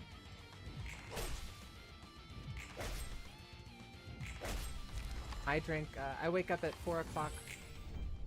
Well, not 4 o'clock. I have my alarm set for 5 o'clock in the morning, every morning, and I have a almost 5-year-old boy, so I drink coffee. I don't drink alcohol anymore, but coffee I refuse to give up. There you go, yeah. What has you waking up at 3:30 to 4 a.m.? I wake up at 5 so that I have a little bit of just like completely solo, quiet me time that I can do stuff. Because with a little kid running around the house, it's basically impossible to have any privacy. Let's burn some books. Bayard. So his name's not important enough to remember his name. We'll burn his books and all of his friends' books.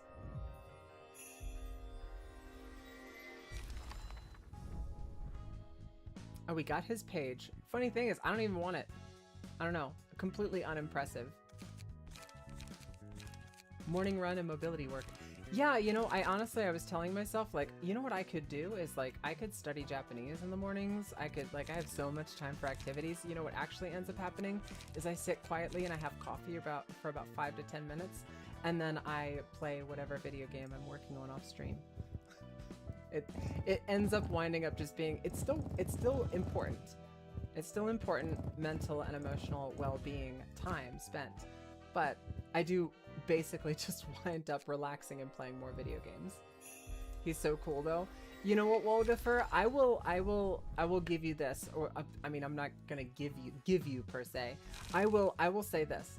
How about you tell me exactly what cards you want in his build, and I will make a character named Wolgafer, and I will dress you up as Bayard, and then I'll put you in, and we'll see how good he can do. I think we've still got a couple of characters who I haven't personally named. If anybody wants to have a bean constructed in their image, you're welcome to let me know, and I shall make it so. Yeah? Well, you sound pretty epic. You've been my hype man for multiple days in a row now. I'm inclined to say, like, let's get you set up with a bean. I know nothing about this game aside from the story. Wait a second. Do we seriously I have to go through my characters that I've created. We've got Malkuth, she's a librarian that comes with the thing. Bong Bong came default. Cannot delete Bong Bong. She's too awesome as she is. Julie, Putty, and Chocolate Miss. Fatal Error, Kyle, Breakfast, and Akasha. Those are all custom requests. Falgrim, Spencer, Zan, Jesse. Desirag, Ogremite, Cupcake, and Doomhauer. Applesauce, Sunday, and Raymond. Necro, Verdigris, Phil, and Mirabelle. Some guy, Rosin, and Lewis. Lewis we have not named. That's that's some random bozo. Tatiana, Marielle, and John are not named. Alex and John, also not named. Why are there two Johns? Why you got two Johns? And then Keldy, Ferret, Mickey, and Joel is also unnamed. I don't have Greed in here. Why is Greed? Why are you not here? What? Unbelievable. I am not mad at you. I'm mad at myself. We need to fix this immediately. Please hold. Wolgafer, we'll get you set up with the character soon. Wolgafer, do you have a very... John's a very common name. That's true. Bong Bong is not a very common name because I don't know how to play the game.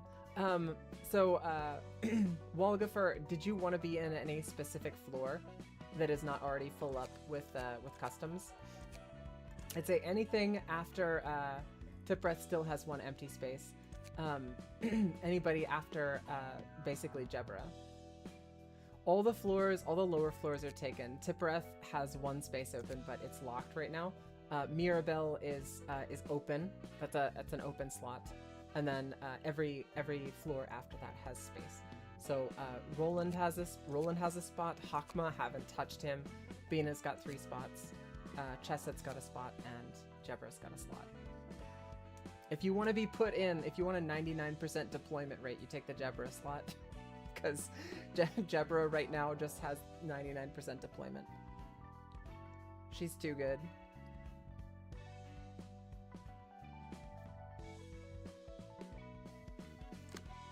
And do you want your name to just be Wolgafer?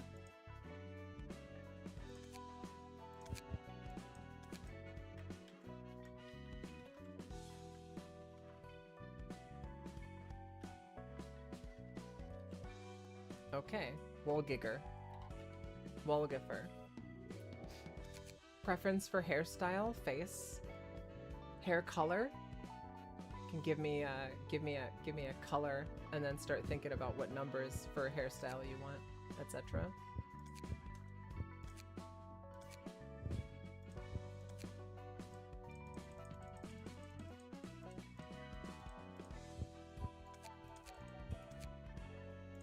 Black is a good color. It is a good color.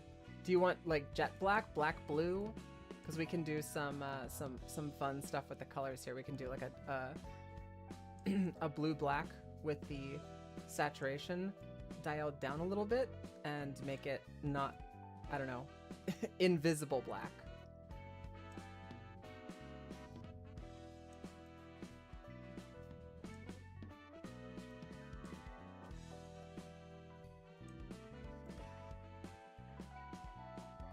Something visible. Okay, we'll lower the saturation a little bit and bring it to about there. I'm gonna keep it at purple for right now, but I'll lower this whenever we lock in on what hairstyle you want. More blue.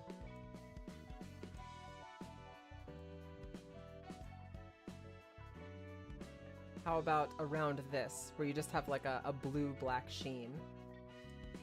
I think this is like what you would say like comic book black.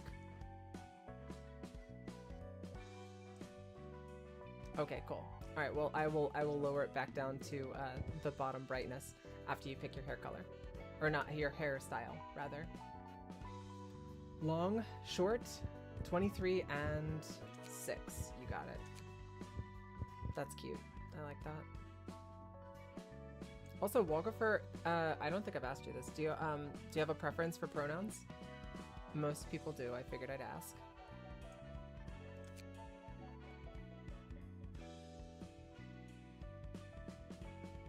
You got it. Eyes, eyebrows, and mouth.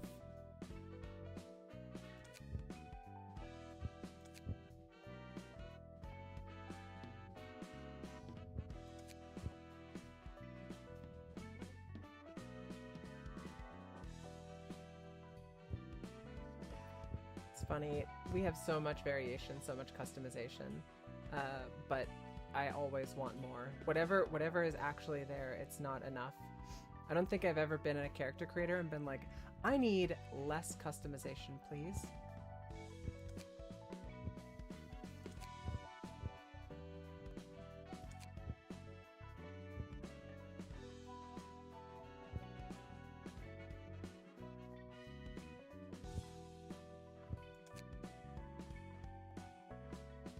Using a mod to get Mio's face because I was annoyed you couldn't customize something that's clearly in the game.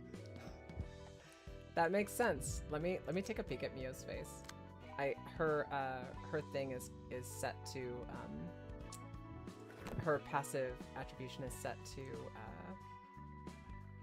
how would I even go about seeing that? She's in RRR, isn't she? Yeah. There's Mio. Yeah, it's actually really hard to see. Appearance project will show it. Appearance project will show her face.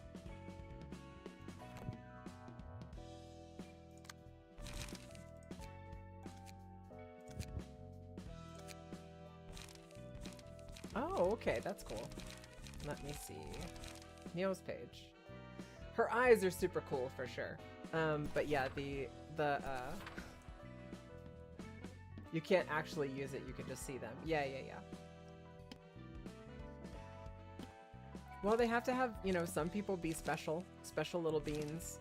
You gotta have special little beans. Do you want just, like, I just realized that body size is a thing. I think that's really funny. I think this is in, what is this? In, no, maybe that's not an actual measurable unit. I'm trying to remember what I am in centimeters. I'm still bad with measuring in centimeters. Max size when Gloria would look funny. That's true. That would look funny. Did you have a preference for face, Wolgafer? Or are you fine with the rambling choices that I made?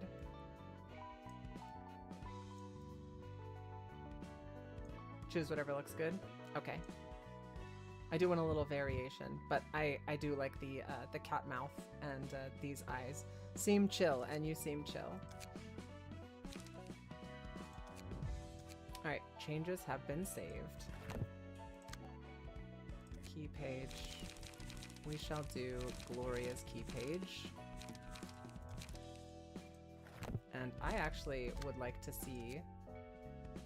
I would actually like to see what that looks like. Complete. We're gonna have max body size with you running Gloria. Have a nice night, Toxic. Thanks for hanging out. Drink plenty of water. I was wrong, by the way. Field mods is just a card you can put in any deck. Are you sure?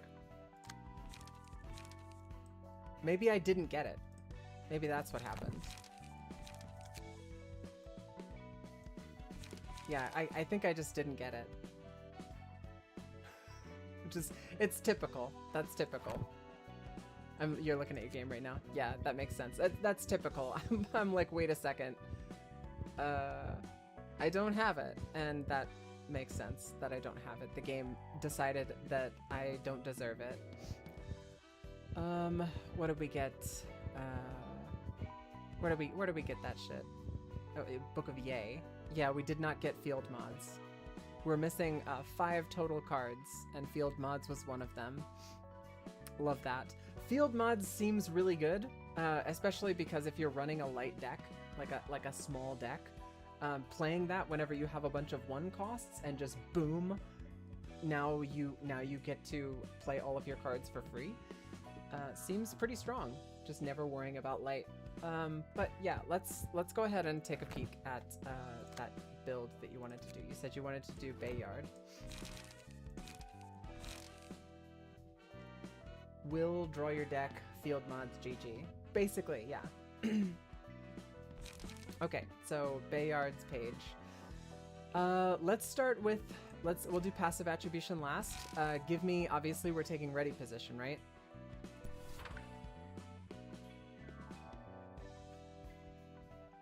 Multi-slash and graze.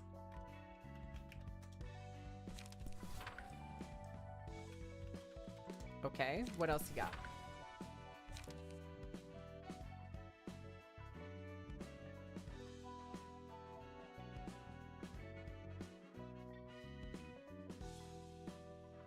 Repressed flesh, emotional turbulence. Those are, from my understanding, those are easy peasy squeezy sneezy deluxe.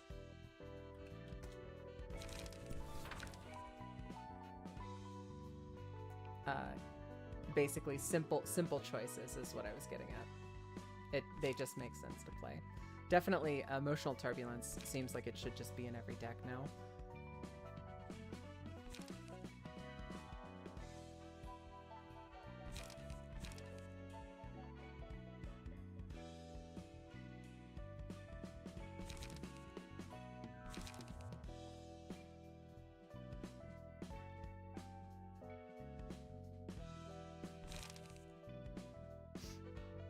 Necro turned me on to Iron Wall last night, which seems really good. Gigi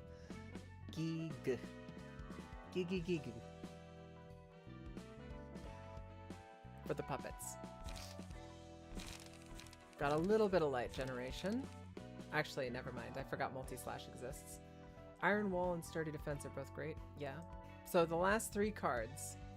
Looks like we're a little light on card draw. We've got Repressed Flash and Multi-Slash.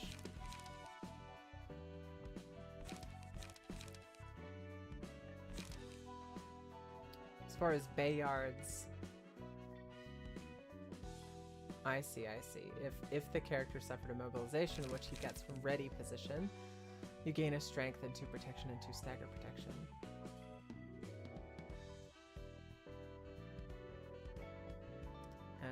You get Psych Up. If you didn't play any pages, but ready position is a page. Okay, so I guess it just automatically, maybe it doesn't count as playing a page? I don't know, it's weird.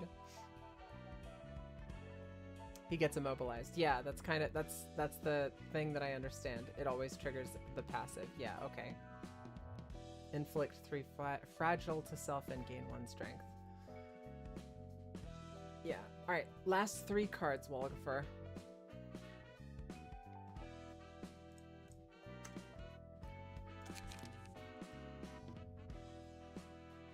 Iron Wall and Sturdy Defense. Those are both really good new cards that I just run into. I particularly like Sturdy Defense. It's got just incredibly high defenses. And if something gets through your dodge, they let you draw a card, basically. Last card.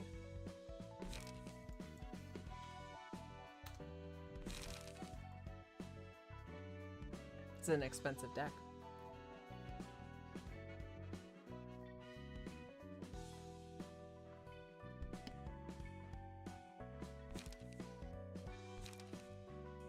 Excuse me, I got a little sneezy. It's allergy season here in Japan now. All of the cedar trees are jizzing all over the population. Puppet Blockade, that's a good one. And we're Singleton, yeah? I love that we're just Singleton by accident 99% of the time now.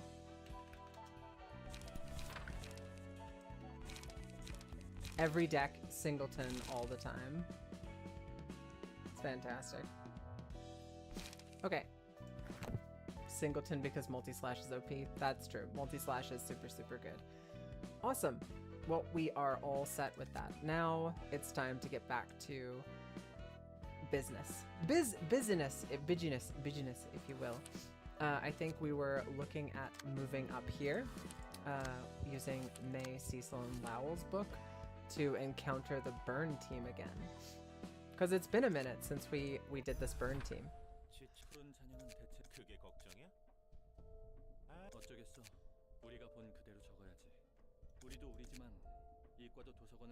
I think I saw this already.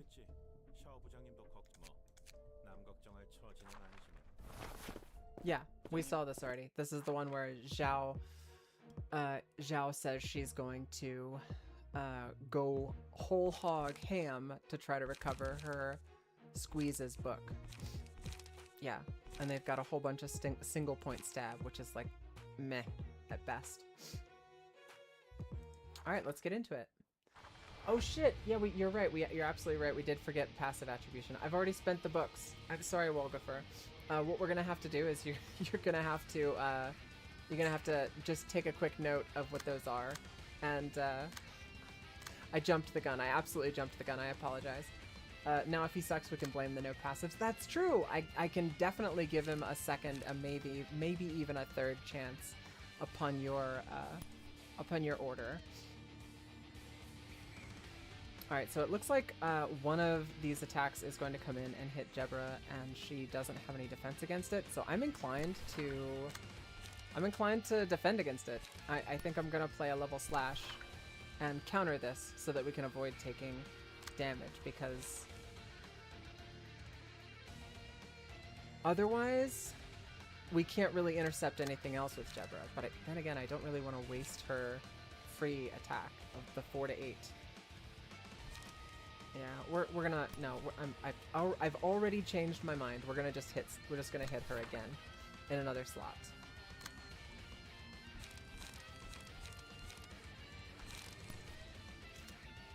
All right. We're getting hit by emotional turbulence. We know that shit hurts. I think we want to try to block that. Or at least block one of the hits from that. And we'll use a multi-slash. Burning Flash hurts. We've got sturdy defense. We've also got ready position. I don't know if we can intercept. I don't know if we're going to be able to intercept so that we can take a turn to get that ready. 6 to 10. I don't like our odds of successfully being able to block that.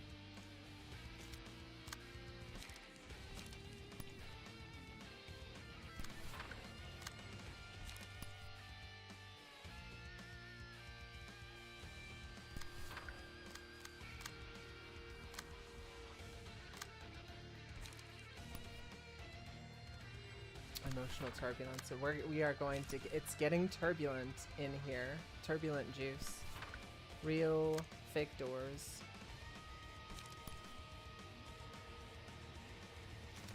Do Iron Wall, and we could follow up with multi-slash this turn. I think that's probably the play.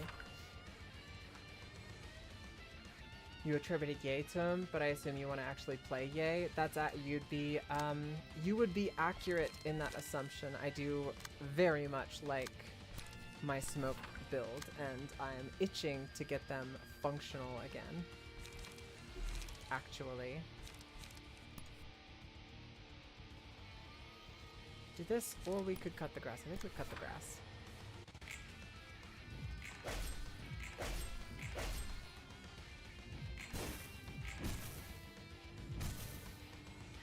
We knew we were gonna take some damage. We knew we were gonna take a bit of hurt there.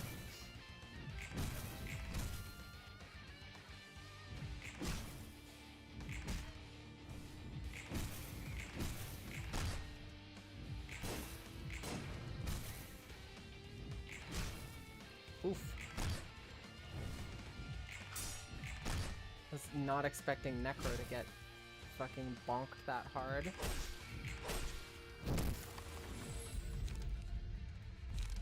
Roll of the Wolf, that'll be good. We need literally any advantage that we can get from this this bonus attack. So now instead of a 4 to 8, it's a 6-10. So it's exactly the same as Burning Slash. We're gonna let him come in with the Burning Slash, and we'll just counter that Burning Slash. Then this other Burning Slash, we're gonna hit with an Upstanding Slash, which should beat that out with an Infinity.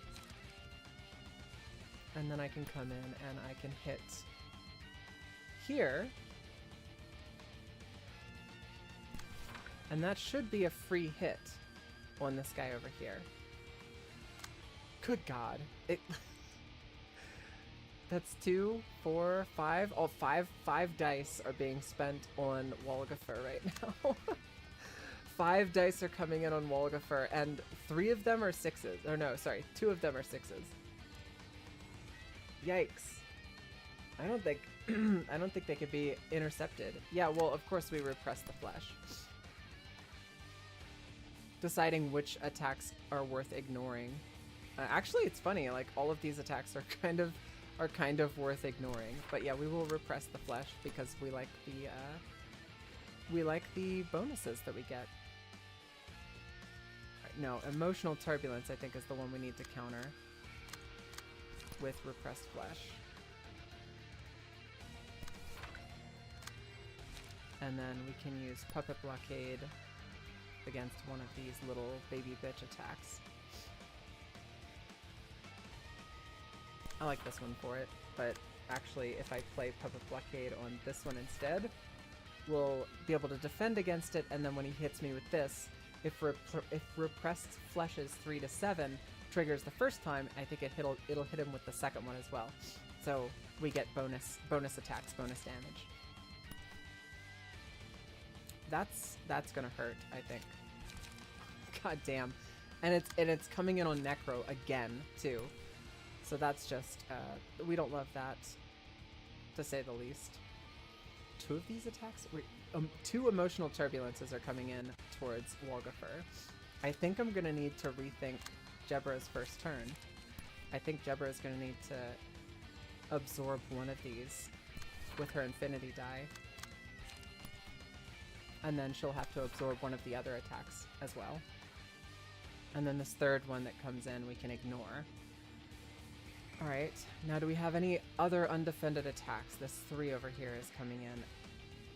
And this 3 over here is coming in. Okay, we'll let the frontal assault come in unimpeded, and then we'll counter this 3 in the back. And then everything aside from what Necro is about to get hit with is accounted for. Yeah, so we'll block that for Necro. We're letting that one through. This Burning Flash we will absorb for Necro. And then we've got a Puppet Blockade. And we can hit, but I think Necro is just going to have to do something to mitigate this damage. 4 to 8, 5 to 9, 4 to 9, 3 to 7. That's unfortunate, to say the least. Steel Knuckles is the best I've got for that, unfortunately. That's a tough turn. That's a tough turn to assign shit to. Oof.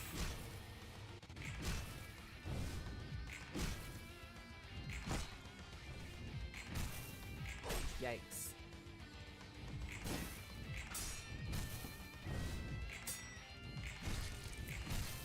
Get him, Wolgifer. I don't know how that bozo with 27 HP is not staggered. Genuinely surprising. Okay, now they're staggered. Bad rolls with Jebra. Like, all around, we had bad rolls. I can understand why the hype music stopped. That was less than ideal, to say the least. Alright, we'll use Onrush. And maybe we hit with an upstanding slash as well. That Onrush will definitely kill that one person. So then we can focus all the rest of our attacks on other people. It's tough. This is a, this is a tough bit. And now they're all focusing their attention onto Verdigris. Wolgifer managed to make it through that entire encounter though without taking really much damage at all. I'm gonna try ready position. Yeah, we're gonna try it. We've got one person who's knocked out. He's dead this turn for sure. We're gonna try it. We're gonna roll those dice. I want to see what that looks like. And we need to hit them as hard as we possibly can. This looks like their recoup turn, their recoup turn, their like rest and recovery turn. We need to absolutely like fuck them up. We need to absorb as much damage from Necro as we can. Because it looks like Necro has taken... God damn, everybody's taken damage. Everybody's got a bit of poke on them. Don't love that.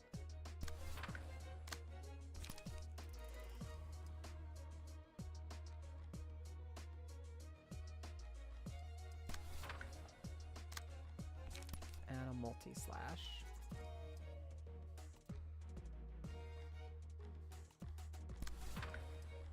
Yeah, let's see how it goes. We knew that guy was just dead. I was hoping she'd hit somebody else with that.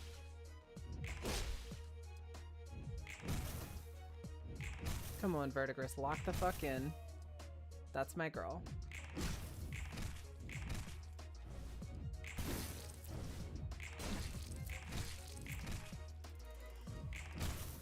Awesome. That is what we need. 2 staggers and a kill. That is exactly what we need.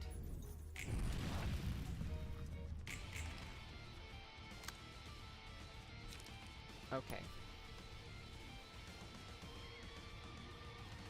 Upstanding slash on the infinity die to counter that. And that might actually just kill that guy. It's definitely going to stagger him.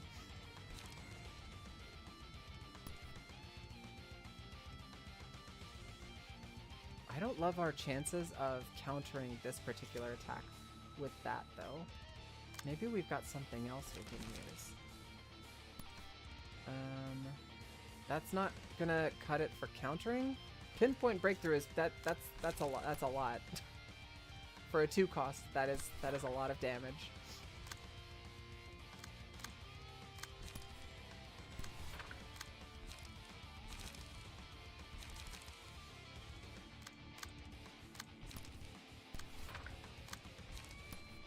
It's good. Yeah, no argument. It is good. You do have to sacrifice a whole turn for it, but it's base 20, max 34 damage.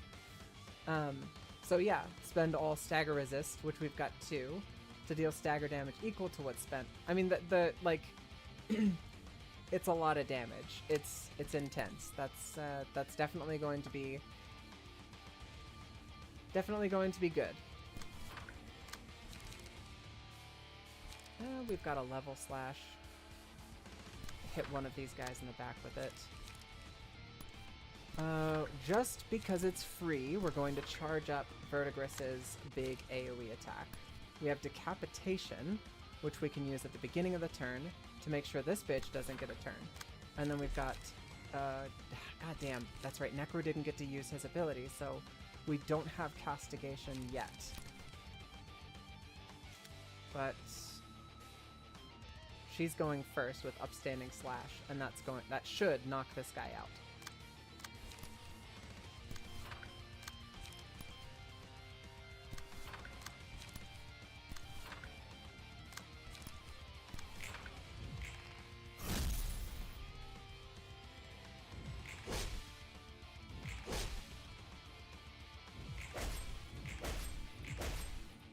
I genuinely am. I'm shocked that didn't kill that guy. Shocked.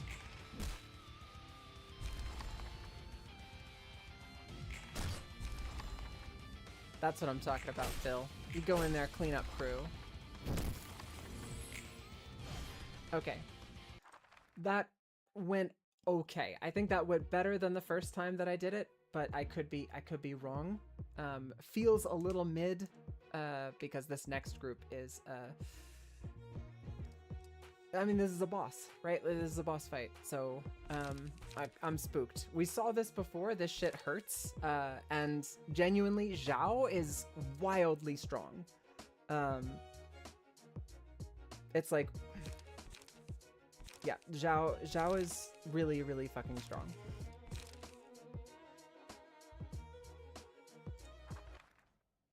Only one thing to do for it. We have, I think, 1 more dice than them, so not a lot of extra dice to play with. Violent Flame is coming in. Just Frontal Assault is also coming in. We can ignore one of these attacks. Definitely this Frontal Assault we're ignoring with Deborah. Coming in with the level slash late. We need to try to kill as many people as we can early. There's another attack coming in that I can block with this. Emotional Turbulence. Fiery Waltz. We could absorb that.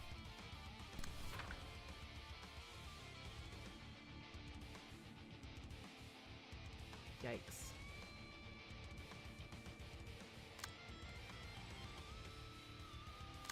Yikes. Oh, Necro, where's your defense?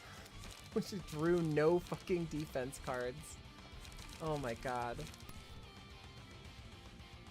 Like, we can Will of the Prescript, it's just not good versus what we're about to have to fucking deal with. Graze the Grass. Necro is hyper emotional because Necro's taken a fuck ton of damage. But it's wild. I figured Phil would have a third dice. Maybe I miscalculated. We're holding on to Sturdy Defense. We can Iron Wall that. And maybe a Gee over here.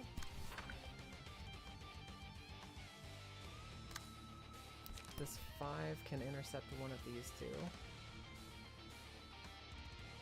I don't love this.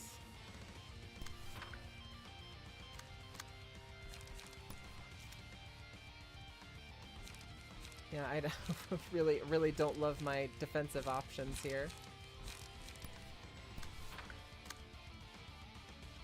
And the 6 is a 6 to 7. Or sorry, 6 to 10. Yeah, I think Phil's the only one who drew Emotional Turbulence, something that I can actually use defensively. So Phil has extra shit. I think Phil's got to be Phil's got to be one of the people who focuses really heavily on knocking somebody out.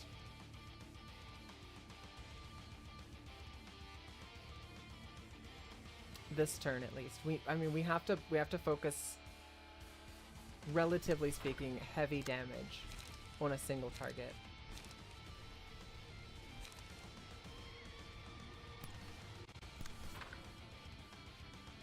Steel Knuckles is not a lot. it's not a lot. And Graze the Grass is also not a lot. Emotional Turbulence, I kind of wanted to save that for blocking, but you know what, I think using it now to get as much damage as I can out there is probably a better call. I just need Jebra to lock all the way the fuck in. Our Ego this turn. So next turn we'll be able to actually use her Ego cards.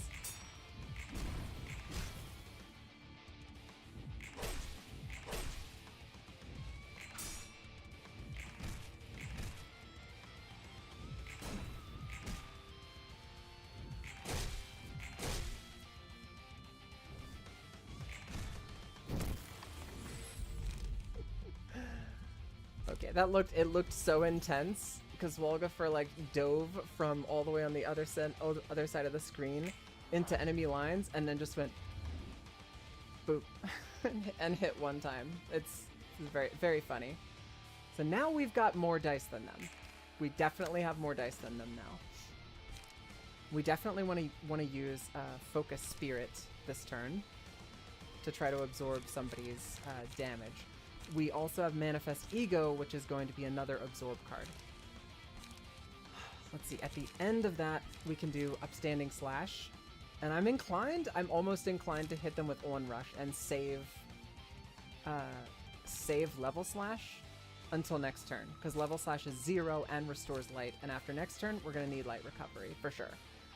We can let this one hit us. Now we need to, I'm going to just kind of pick, oh my god. Flaming Dragon Fist. Okay, so I think I know what we're going to be intercepting with Manifest Ego. God damn, that's a lot of damage. Okay, and then the other hit, Chun, is also doing Flaming Dragon Fist. You love to see it. You love to see these Chuds lock in. It's a hell of a card. It is a hell of a card. 13 to 28 on hit, inflict 6 burn. It is a 4 cost, but god damn, that's a lot. So Jebra is going to be eating almost all of that. But she's eating it with the benefit of incredibly high defense for this turn. now, Upstanding Slash. Yeah, and then at the end, after all that shit is done, we're coming in with Onrush.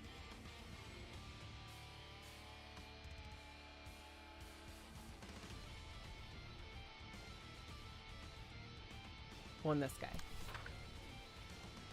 Okay. Now the other cards. Now we get to play cards with other characters. I'm still a teensy bit spooked, but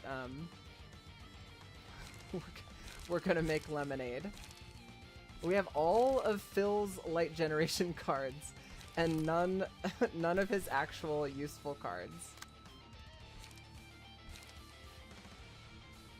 I guess he is out of light now, so it's not, like, ridiculous or anything.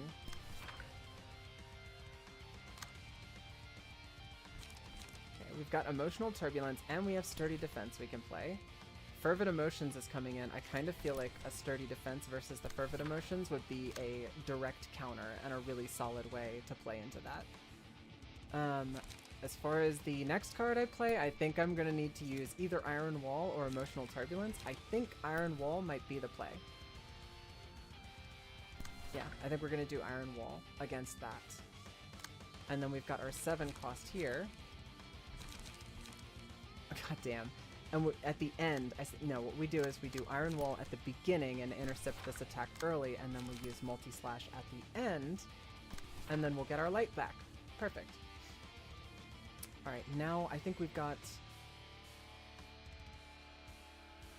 three dice coming in that we don't have an accounting for. Alright. One of them is Emotional Turbulence. Necro has not unlocked yet. Which means that he doesn't have the benefit of... We have Forcible Wildfire. If this character becomes staggered within the next one scene, all of their allies are inflicted with burn equal to half the amount of burn this character has at the start of the next scene. That's spooky. I don't like that. Maybe Emotional Turbulence is the thing to pull. We'll do a direct counter 1-to-1 Emotional Turbulence. I'm trying to think, like, offensive dice have +1 powered emotion level 3 or higher. They are not emotion level 3, it's level 1. And the die gains +2 power if it doesn't have a counter die. So when using a combat page with 1 non-counter die, so this is singular strike.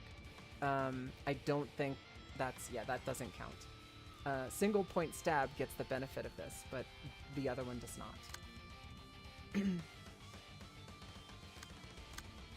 So we can use Emotional Turbulence to block that, and then we can use this here to block the other one.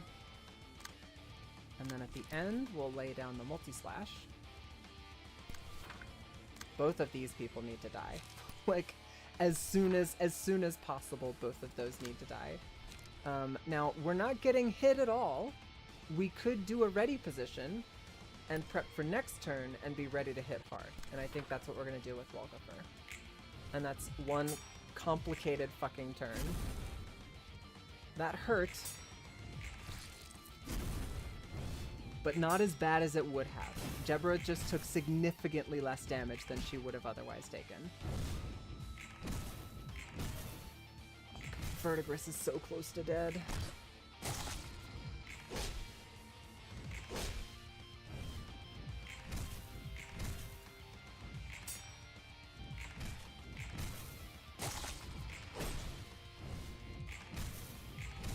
Oh yeah, she is dead. She's got 11 on her. She's cooked.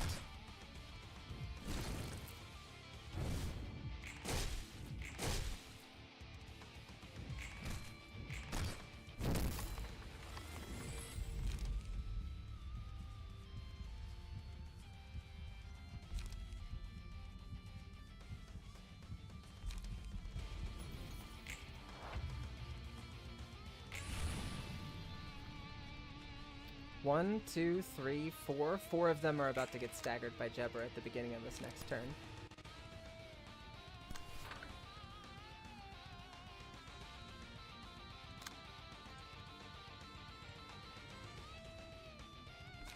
We've got a spear, and we can do a 2 level slashes, and that should put us at maximum next turn. Alright, the two priority targets to kill for Jebra are going to be the two bozos over here. So I think we're gonna hit each of them once. We are unlocked with Necro, so that means we have access to Castigation. This attack, oh shit, fucking goddamn it. She's gonna do mass individual, single use, Raging Storm Love. 1 hit, inflict 2 burn. 3, 7, 8, 20. Yikes. There's no clash here. This would not count. Reduce power of all opponents' dice clashing against this by 12. If I... This is a AoE question because AoE is so fucking confusing. If I played Castigation against this, would this reduce the strength of her Raging Storm Love?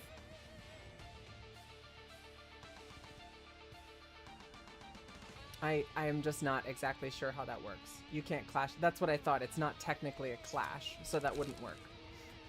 Alright, that sucks. Shit. That's about to suck. That's about to suck real bad for me. 28 to 42. And it's mass individual, so that means if I have one thing that hits really hard, like, no. Nothing that I have in my arsenal hits that hard. I could do this. 3-8 versus a 3-7, and then she's got a strength, so it's not actually that. Alright, so I guess that's as good as that's gonna get. We've got Point Breakthrough. Pinpoint Breakthrough actually has a pretty good chance of beating out both of those. It is a single, it's a mass individual, so each of these is going to clash individually. Yeah, we'll use Pinpoint Breakthrough and hope. And now we can Repress Flesh and Graze Grass.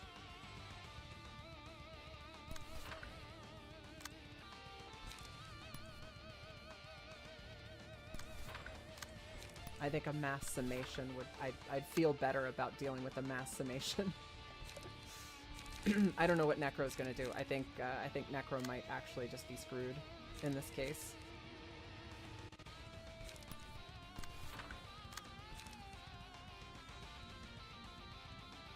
Yeah, I think Necro might just be fucked.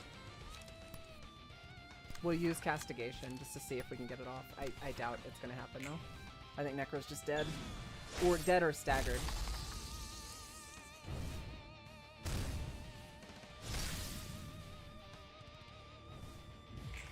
Still alive. It's that moment when Palpatine walks up to Vader and oh, he just ran away like a little bit. It's that moment whenever Palpatine walks up to Vader and he's laying down like in the molten lava and he's like still alive. That's how I feel walking up to Necro's half-charred, burned-up corpse. In awash with relief that I actually have the chance to continue to use him. Alright, and we hit with a spear, and we'll do a Focus Spirit, and then a level slash. Emotional Turbulence. Steel Knuckles. Graze the Grass. Necro hits with the... We could Castigate again if we had more... If only we had more light. I think we do Steel Knuckles, Multi-Slash, Graze the Grass, and Unlock because we've got the extra for it. Oh, she ran. She's gonna pop. She's gonna turn into, she's gonna get hit with the distortion and turn into a thing. She's gonna turn into something. Oh, she already is. Look at her. She's turning into a dragon. Let me go. It's not over yet. Please calm down, Director. You could have fled alone if you were so afraid. Explain why you had to drag me along. Distorted Zhao would be epic. I mean, Distorted Zhao already looks kind of epic. I don't know what the fuck is going on with her face, but she looks kind of like a dragon. I'm into it. We did it. We did the thing. That form. It's oddly reminiscent. I'm not sure I can exactly... Oh, maybe she's just going to manifest some ego and she's not going to distort all the way. I can't exactly tell if that was a distortion or ego. That one guy ran off with her at the speed of sound. To be fair, no wonder we couldn't get a good look at it. Was it confusion? I wonder what the reason was. I wonder what the reason was. Were they confused that we actually came out and beat their ass? What motivated him to do such a thing? Didn't expect him to care for his boss that much. I've seen people run off on their own, but dragging someone else along so that they can both live? That's new. Though the woman who got nabbed was determined to fight and win. Will they come back to the library? I don't know what will happen next, is a mystery as always. All I got to see for sure was horns and a snake's scales growing out of her, I guess. That was a transitional phase of some kind, I assume. It was likely a sign of gradual progress. I couldn't tell if that was a distortion or not, because there's such a fine line. What we saw won't be sufficient clues for now. That's how it works, huh? The whole thing about lines of emotion is still lost on me, though. Unlike Philip, who bolted immediately and left his team to die, he did that more than once! He did that more than once! And whenever he distorted and turned into like a fiery angel of death who comes in and is laying down, he ran again like a little bitch. I love the Philip line. I thought that was incredibly funny. So many giggles to be had. I'm just frustrated at the lack of a clear answer. Anyway, we will have to wait and see for now. We don't even know what has become of them yet. That's true. Alright, so we got Chun's book. And it looks like we can level up Tippereth. Now, Tippereth still has 2 more things to do before she's able to actually move up. But it might be one of those things where I was supposed to do Jebra earlier and we just could do Tippereth twice. I don't know. I want to burn some books, though. Bayard passives first, though. Yeah, we need to have priorities. Alright, hit me with what passives you want.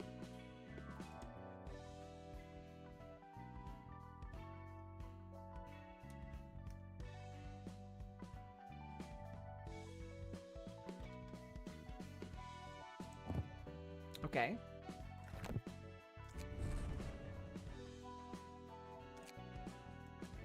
What else you got?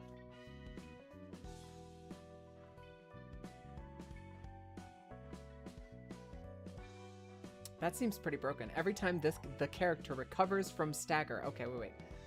Does immobilize count as stagger? The Lu passive that gives power.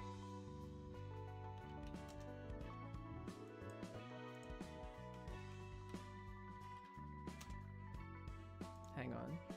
Liu. A Liu fixer page. Offensive dice gain +1 power at emotion level 3 or higher. Not immobilized. Yeah, that's... Oh, Bayard always staggers himself. Got you. When he does the pierce attack, so he immobilizes, does a big attack, staggers himself, and then he can do that on repeat. I think that's really funny. Staggers himself and deals stagger damage to the enemy depending on how much he had. Okay. I'm starting to get the idea here.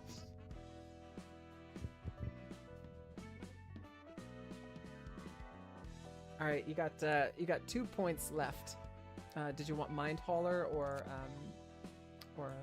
something else?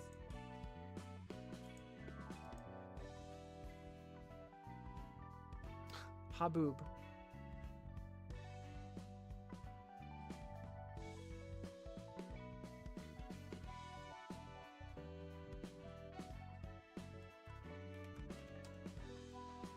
Let's see. It's Lila's page. I'll have to peel that off of my smoke build. Unlikely we need stagger healing when we stagger ourselves constantly. That's true. That's true. I was looking at the not Fervor. What's the other one? Survivor, but that's recovering from stagger, not recovering stagger. What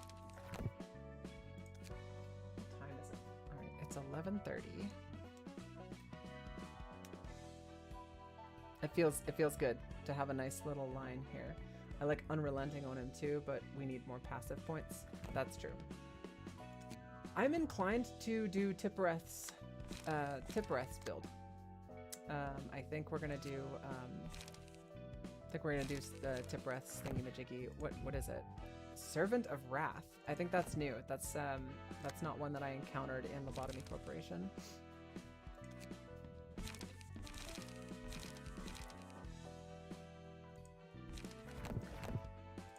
Did we burn Irina's books?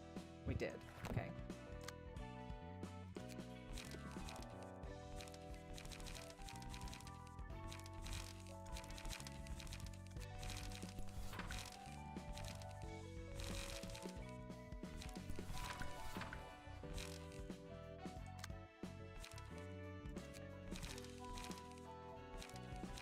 These are so far down, and they should not be.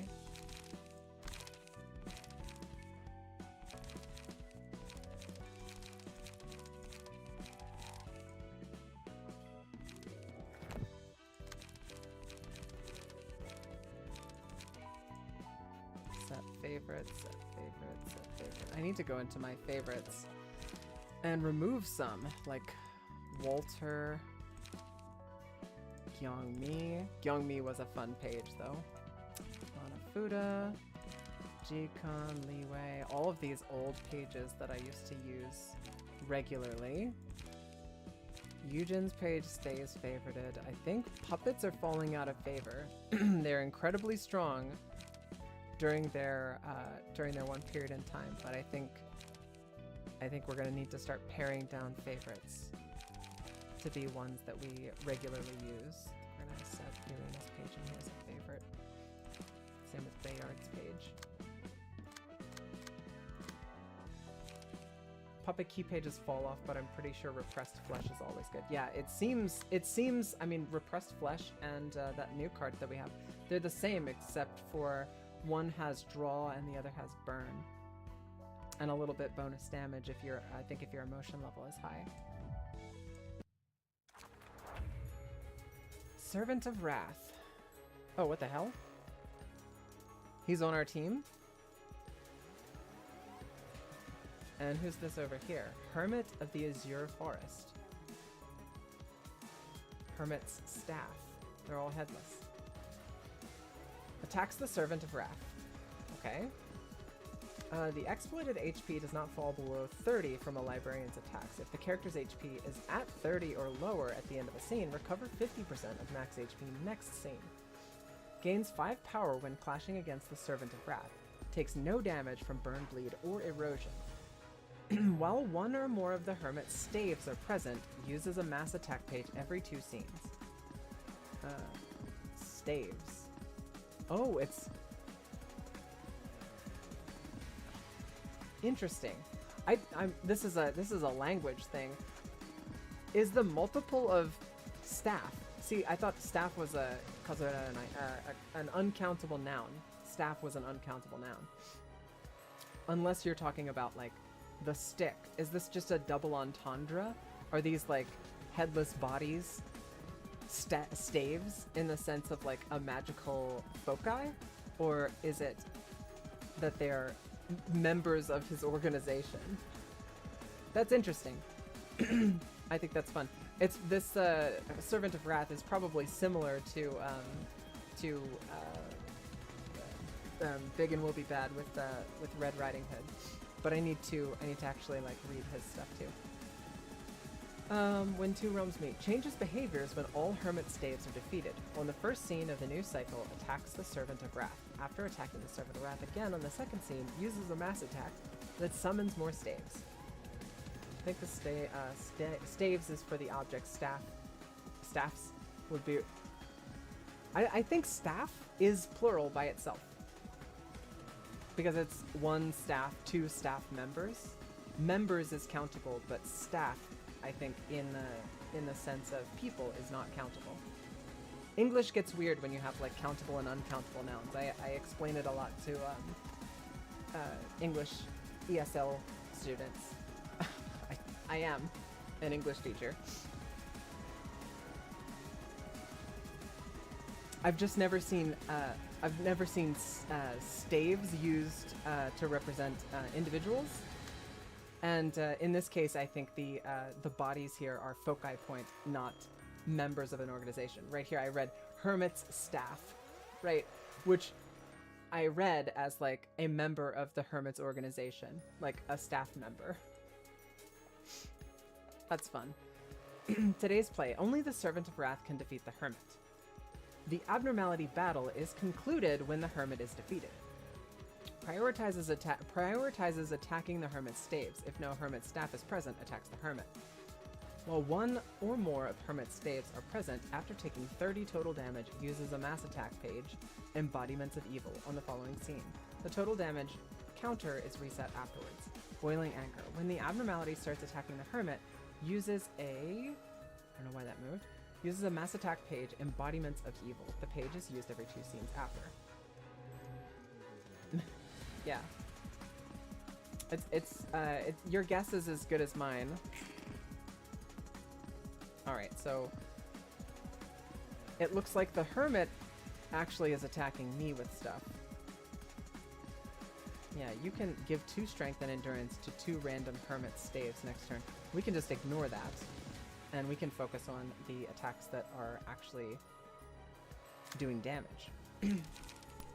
So we'll use Emotional Turbulence here to counter this one. I think that's a clear-cut choice. Easy peasy, sneezy deluxe. And then we've got Steel Knuckles. Could be a decent choice here because we're doing Clash Clash, and then he's got his dodge, which we just ignore.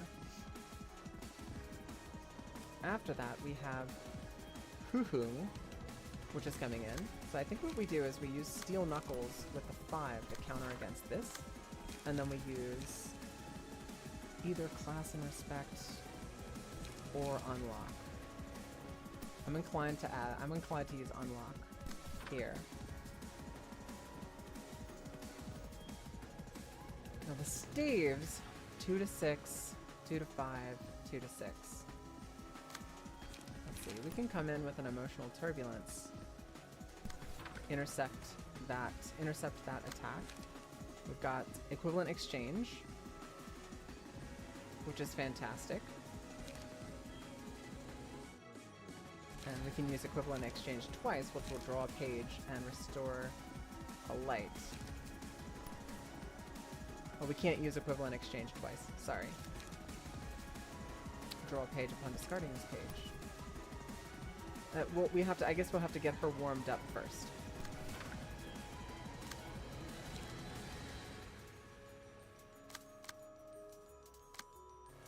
And then we do have 1 attack, 1 multi-slash left over. We'll throw that out there. Trying to intercept damage from our Servant of Wrath. Trying to avoid him taking damage if we can help it.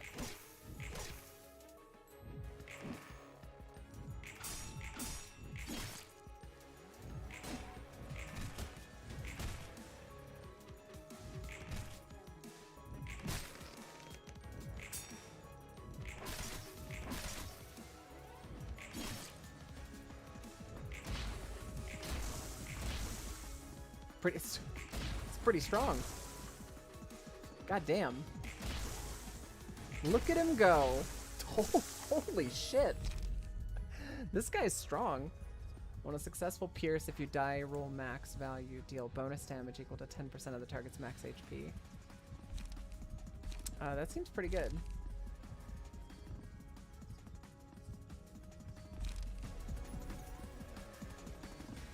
I'm just trying to think, like, who's got Pierce. This is Pierce. Castigation's Pierce. And we hit a bunch with it. Yeah, I think we'll do it on Applesauce over here. Okay, Mass Attack. On use, Hermit's Staves restore 8 HP and stagger resist. Hold still. Okay, and it's a mass individual, so that we need to counter those individual attacks. And then this is coming in. We can use Will of the Prescript. That's the perfect counter to that. Well, near perfect, sorry.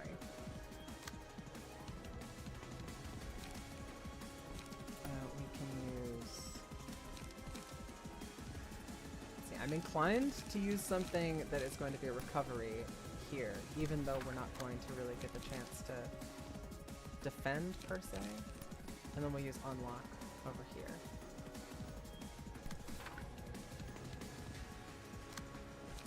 Trying to counter all of these. I know we're not clashing, but still. Mass individuals. Yeah, boost down. Yeah, we're gonna final stroke. Why not? Hit this bozo with final stroke.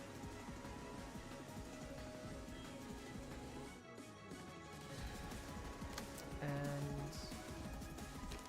high kick. Sure, why not? We can absorb this attack.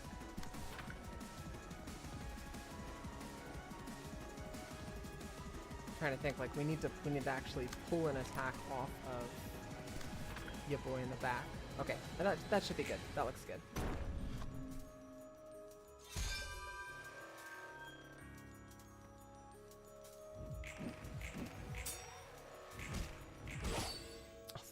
Look at that Will of the Prescript being absolutely perfect for the moment.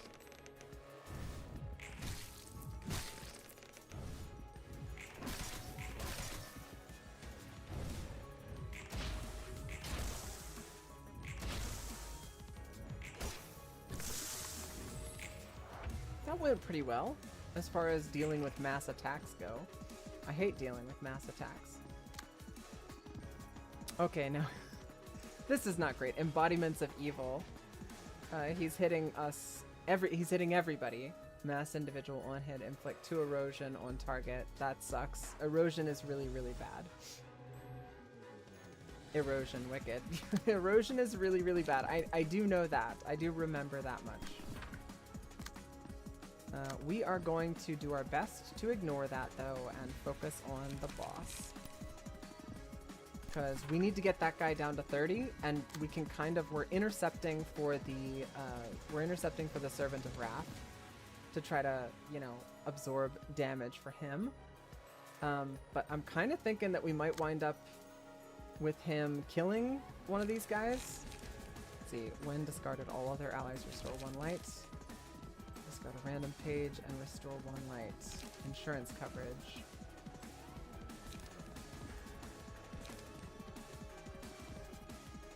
I need draw. I mean, like, I could play insurance coverage and that would increase my chances. Is it the lowest? It's a random page from your hand, so you don't, yeah. Okay. I've seen decks like this. I like the one that lets me discard the lowest value one because then I can count on the card that I'm going to get. It's alright, it's alright. Lemonade. We're making lemonade. We'll pull we're already pulling both of these attacks in, and this bozo in the back is not doing anything special. So we're just gonna pound his little puddin'. Let's see, unlock 1.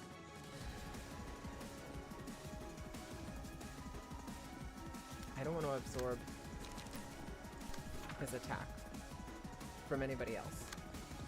So I guess what we can do is we can do that, and then switcheroo this. We still have Graze the Grass. Is that a 5? It is another 5. Emotional Turbulence. I guess we do insurance coverage and we'll have to switch this again. Alright, and then I suppose high kick? We're just trying to get these characters unlocked. We know we're gonna take some damage. We know it's gonna suck. We hate it, but the enemy team is also going to take a fuck ton of damage.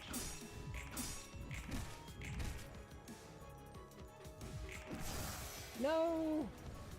Sunday!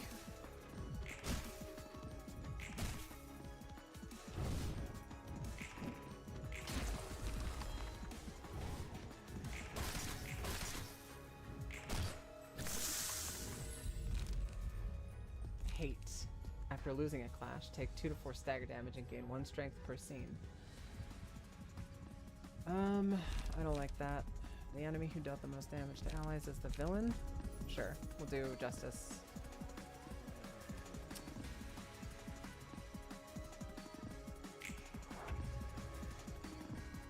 still got one bogus staff is still alive. It sucks. But in another way, we could use this to our advantage.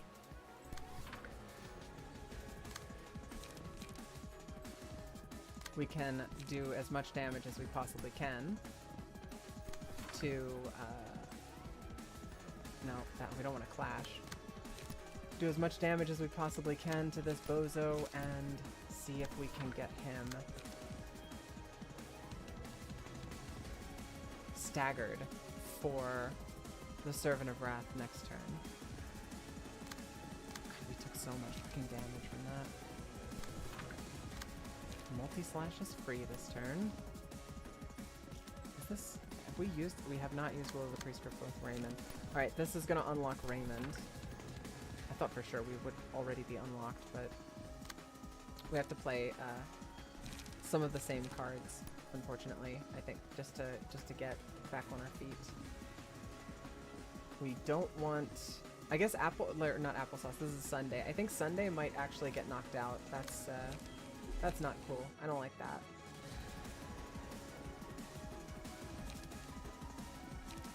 So we can use Steel Knuckles to intercept. And maybe a multi-slash. A cheeky little multi-slash. And this is his dodge attack. We'll just ignore that. Alright, here we go.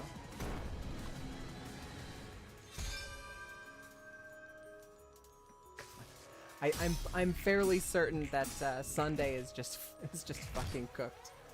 I think it's Jover for Sunday.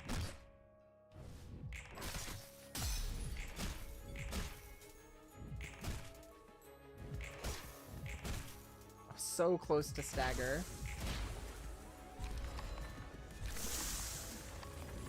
Alright, all the staves are cooked. In a clash, if the winner's die roll is greater than the loser's by 4 or higher, the loser takes 3 to 7 bonus damage and the winner recovers 2 to 5 HP. Both Librarian and their opponent can activate this effect. The first die of a combat page wins a clash. Destroy all the remaining dice the opponent has at a 25% chance. It's a single ally, single ally, single ally.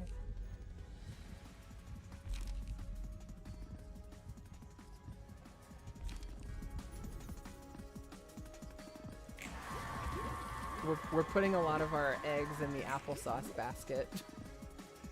Dear companion, stagger target and inflict 1 cane to them.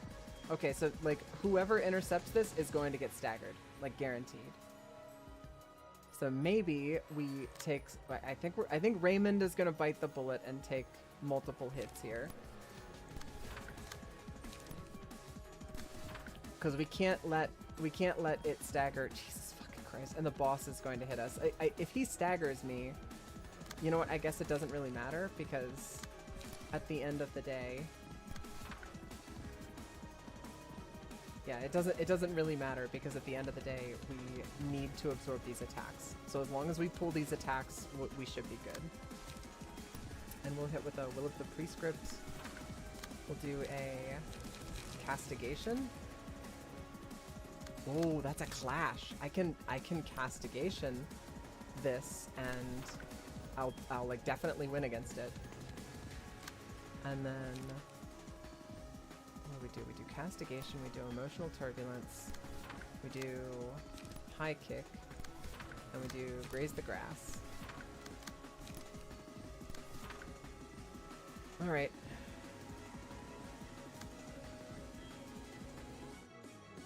If we're clashing with one of them, then that means Raymond can clash up against both of these other ones, and we don't have to worry about Tippereth getting... Tippereth is probably going to get staggered this turn anyway. Yeah, she just got staggered.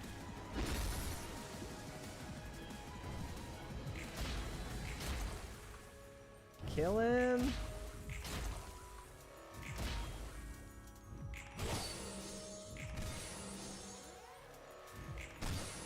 I hate that I went last. Yeah, I hate that I went last.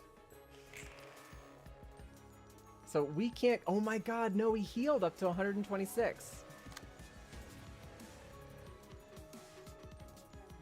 So he's going at 3. We should have saved. All of our shit should have been spent. Shit. That's ass, man. That's ass. All of our shit should have been spent this turn, not last turn. I'm a dumb idiot. Just a big old dumb. We gotta hope that this guy locks in. He did it. What the fuck? What the fuck was that? Suppression of the Servant of Wrath complete.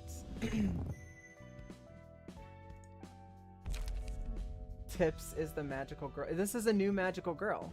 Because I haven't seen this magical girl before. The selected librarian enters a state of wrath. The librarian will become uncontrollable and target random characters, including allies. Also, the librarian gains 2 strength, restores 2 light, and draws 2 more pages each scene. When there's no companion present, the first enemy the selected librarian hits is marked as 1. When selected librarian defeats the companion, all librarians restore 3 light and recover 10 HP and stagger resist. Inflict 5 erosion to all enemies. Enemies with erosion also gain bind equal to the amount of erosion they currently have. At the end of the scene, take damage equal to the amount of erosion and lose 1 stack when taking a hit. Take bonus damage and stagger damage equal to the amount of erosion. And I kind of figured that we were going to be looking at Tippereth's next level. And what's this? Floor of Natural Sciences? Yep, when we finish Tippereth, we'll be able to do Jebras.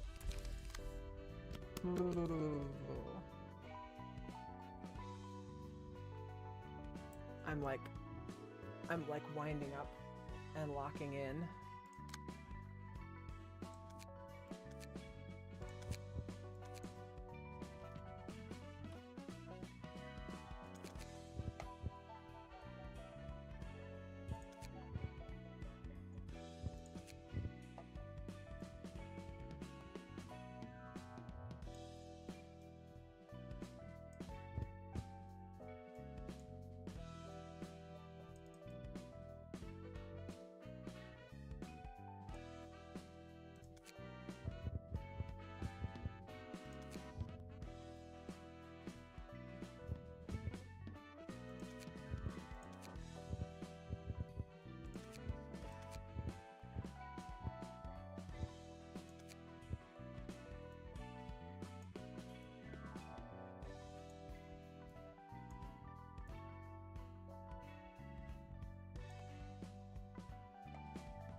Now we gotta slap a key page on ya boy. I think we're gonna steal your Bayard's page and slap that on Greed for this fight.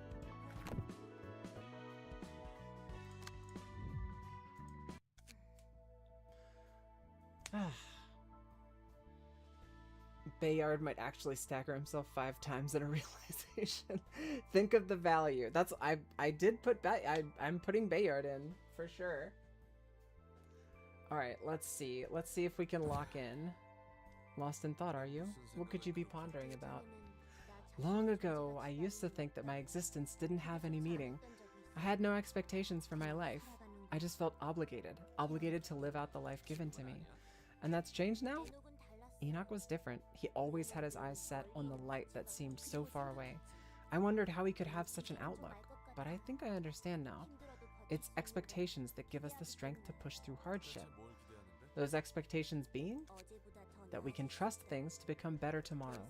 That my life holds possibilities and significance that could make this world a better place. That's too much optimism for me. Alright, Roland. You're about to change your mind. Natural science is a field of study born out of the urge to understand the inner workings of the world. Pure curiosity. Maybe people couldn't stand the unfairness that came from the inability to understand the world around them. So they began lighting up the world with knowledge. But only few made that advance, while others went back into the shadow-filled cave they were in. Still too few are in a bright spot where they can see all the laws of nature. Most enclose themselves with darkness, yet again, consuming the results without understanding the process. Maybe you guys were right about the whole world being on the... on the wane. About the whole world being on the wane. This world is full of things they can't understand even if they tried, so they just close their eyes. It's gonna carry on just fine with one fewer person anyway. But that's not what you're meant to do. You can't keep your eyes shut forever. That's not the humanity I know. Humans constantly try to understand and move toward light, and I'm sure you're no different. Look, I don't care what you think about humans, but don't force your generalizations on me. All that's ahead of me was darkness. There wasn't a single glimpse of light. It may seem as if there's no light. You may think it's too dark to see anything, but the light is in fact still there. There are many kinds of light, not just one.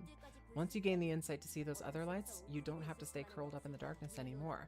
Though it's up to you to approach that light or stay in the darkness. I'm just too worn out to walk towards any light. Hell, there's no way I could magically start seeing light that I couldn't my whole life in the first place. Even if I moved forward, there's nothing left for me. I don't have anything I want either. I don't want to have any more expectations. There's no point doing that, not in this city. That's not true. You'll harbor expectations, you just refuse to admit it. The empty husk of a man returns to his home, covered in blood, in the blood of strangers. Musty air, gray room, a bit large for one person. A mind that feels a bit too empty for a lonely life. In that unlit room, I lie on a sofa and stare at the ceiling, beer cans rolling around the floor, cigarette ash floating in the air, droplets of water falling from the kitchen tap, plinking in the sink. Laughter seeping through the wall, the scenery I could have been in. Scenery I've lost. The room of a man who holds no expectation. A room with not a single sign of improvement. Every night I fall asleep without any hope. That room, occupied by a single black lamp. Yeah, damn Roland, you lived like this. Yeah, that's genuinely not surprising, especially for somebody who is a divorcee or a widower. That sucks ass. Like losing your family. I could easily imagine. And listen, I'm incredibly blessed. I'm happy to be in the situation I'm in. I'm very lucky to be where I am. If anything happened to my stability, to my life, to my family, to my partnerships, to my social circles, if I was in a situation like Roland where he just kind of lost everything one day, I could easily see myself kind of being nihilistic and just working to survive, just to going through the motions. I can empathize with Roland's situation. Living like that, yeah, I might actually clean my room, but you can't blame the guy.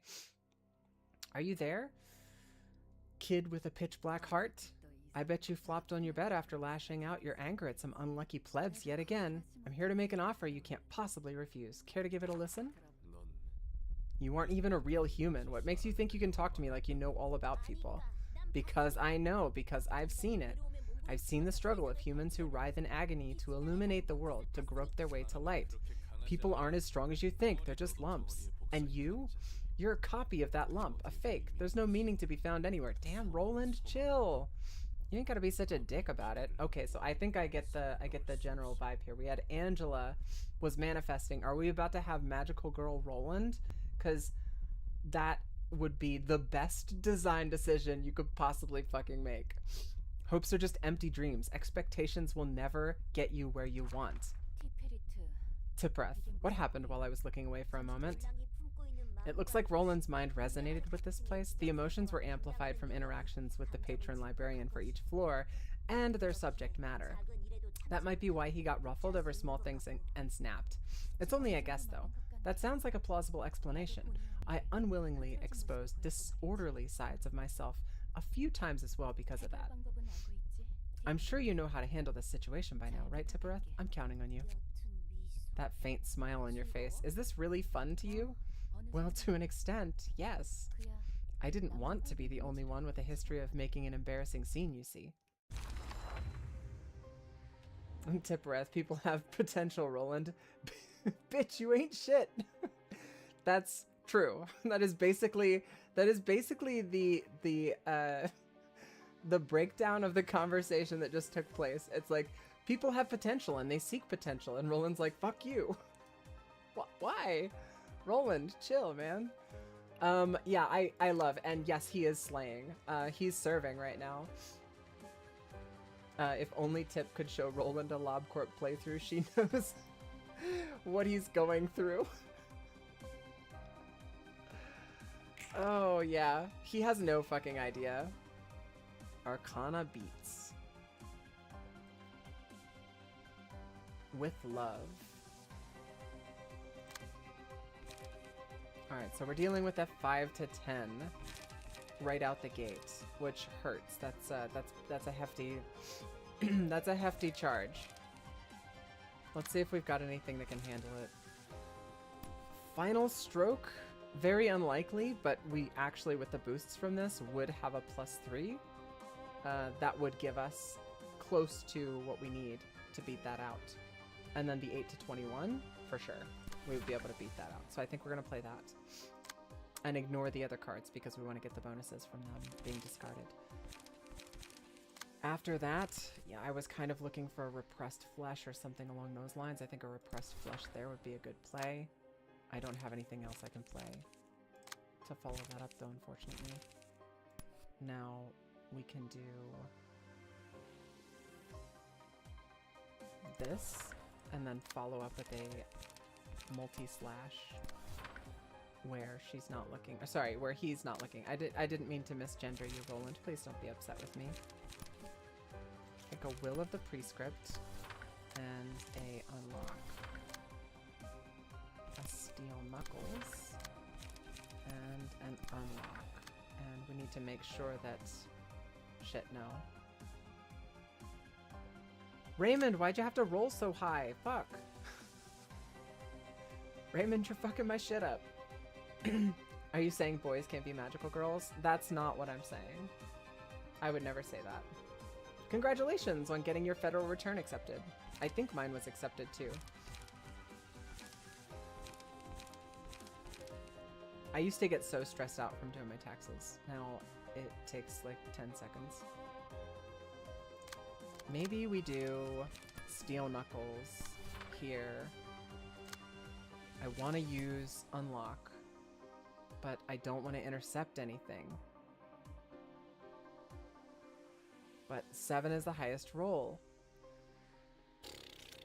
I don't think I have any good options. Yeah, I don't think I have any good options here. We use Unlock and we end up taking a bunch of damage. We could do 5 to this right here, high kick, and who knows? Maybe we'll beat her out. Maybe we'll beat her off. We got some damage in with that. Not as much as I'd hoped, but we got some damage in with that. We are losing, so far we're losing most of our clashes. And I'm not about it.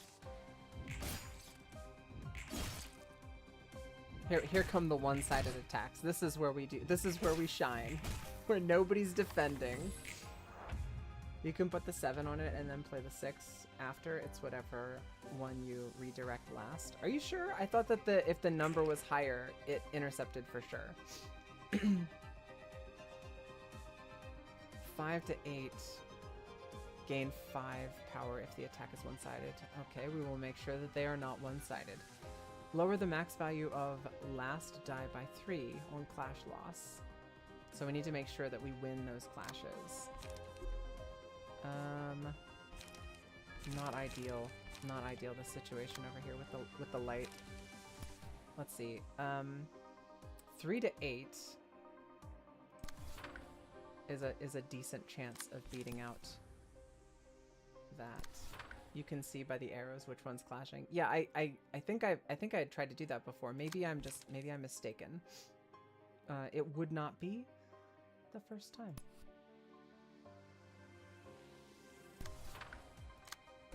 So watch, we've got a billion light now with Ya Girl, but not really any cards we can play. We can do equivalent exchange over here to intercept that. think that, you know, okay, it does peel it off. Sorry, I don't know why I thought that. I was under the impression that I needed to play that last. But that if it had a higher dice number, it would go before and therefore would trigger. It's actually really really good to know.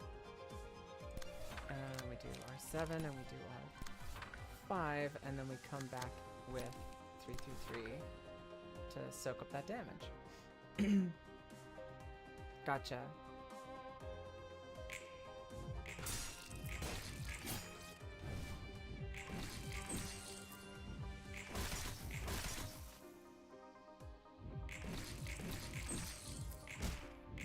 Almost managed to dodge all of that with Prescript, Will of the Prescript. So far so good. We just need to keep up this pace.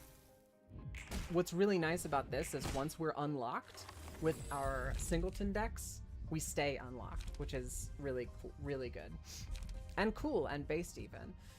If the character took damage from attacks on the previous scene, change this character's resistance against that type dealt to the most damage to endured for the scene. After losing a clash, take stagger damage and gain strength. I don't like taking stagger damage for fun. I think we're gonna do Justice. And we're gonna do Justice on Greed, because I think Greed's probably got the most damage. And we want to get the stagger in on this bish before she gets the chance to really unload on us. Do Emotional Turbulence on Arcana Blast to absorb that.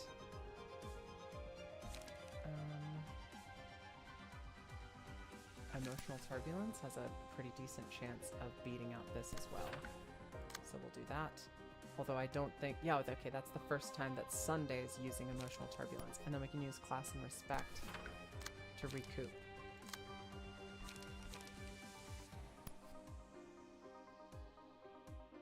Equivalent Exchange has a pretty decent chance of beating those out. We'll play... I think we'll play Insurance Coverage.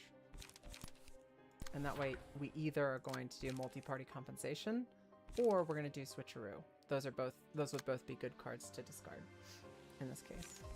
I kind of want more discard. I want more options to be able to like get shit out of my hand because I know she has benefits to having no cards in her hand. We need to play 2 this turn that are new. So I think we do High Kick and we can do Unlock. Those will both be new. We're in kind of a position where it might actually behoove me to do Ready Position. I think, yeah, we're gonna Ready Position and then next turn, no, next turn will be staggered.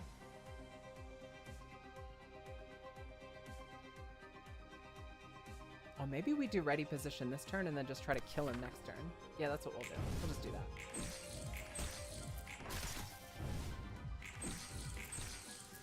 I was not expecting to lose those, goddamn. That sucks.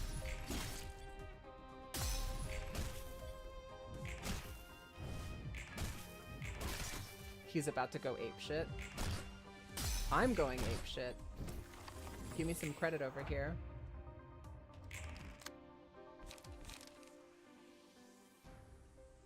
Yeah, we can go so like we could save Pinpoint Breakthrough, can't we?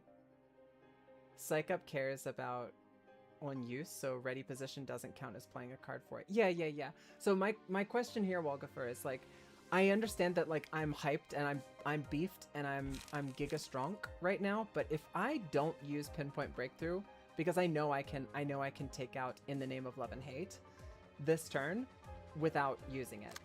If I just take him out normally, can I mayhaps save it to next turn and then use it at the beginning of next turn, which would allow me to get pretty close to just instantly staggering the next thing, because that seems pretty strong if that's the case.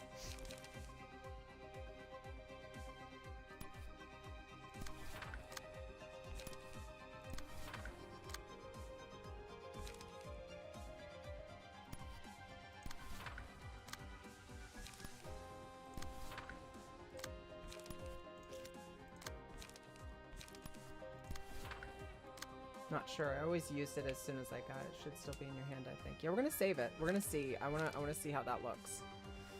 I also don't want to spend castigation because I think that I think we're talking about some serious overkill here. Also, why are we seriously, Greed is still at zero zero emotion. Greed, get emotional. Come on, my dude. Come on, my brother in Christ. I need you to get more emotional.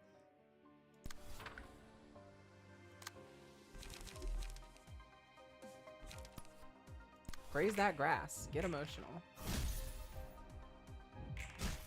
Oh god, I'm just gonna knock him out before I get to play anything else. Oh no. Okay, so this is like a shuffle? We're shuffling?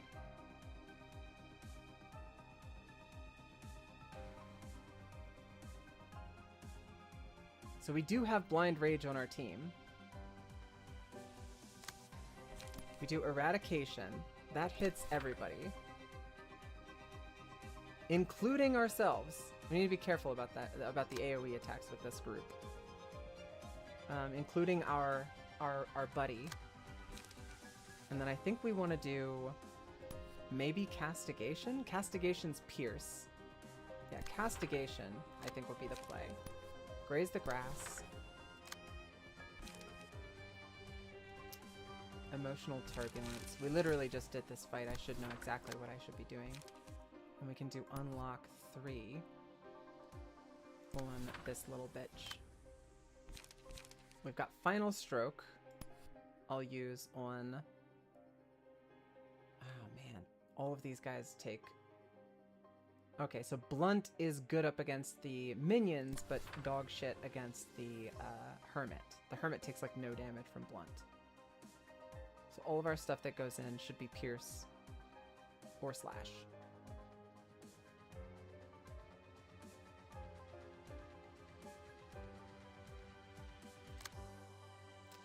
Okay.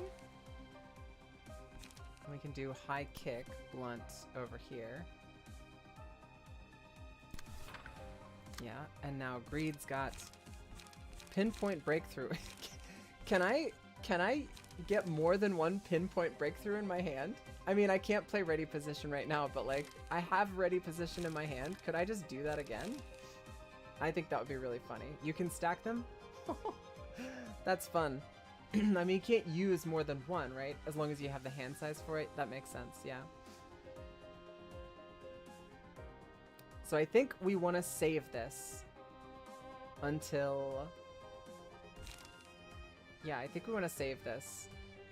Spend all stagger resist to deal stagger damage equal to what's spent. We've got 42 available. My goodness. It could be close to one turn we could stagger the Hermit in almost one turn. You would only be able to play one per turn since he'd stagger himself and cancel the other ones? Yeah.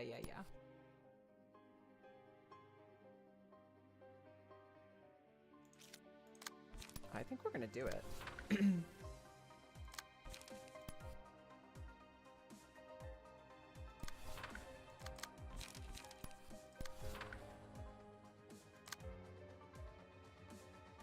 Yeah, I think we're gonna roll those dice. 21 we rolled. That hits. Raymond just smiling, you cheeky little fucker.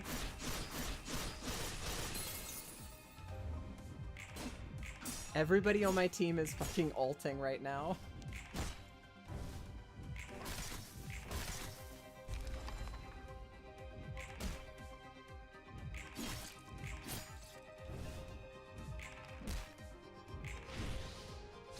Oh, yep. They're both staggered.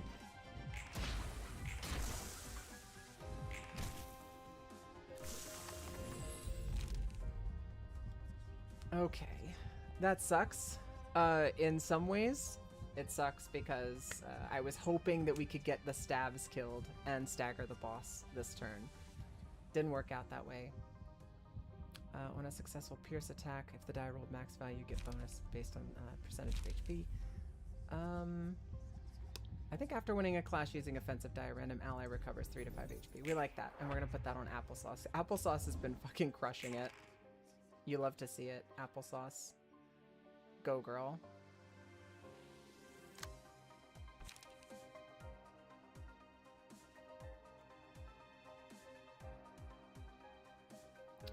I am kind of inclined to see equivalent exchange, and multi-party compensation. Or insurance coverage. And that will put us down to 0, which is perfect. We want to have 0 cards in our hand, preferably every turn, with her. It's ideal for us to have like no cards in our hand.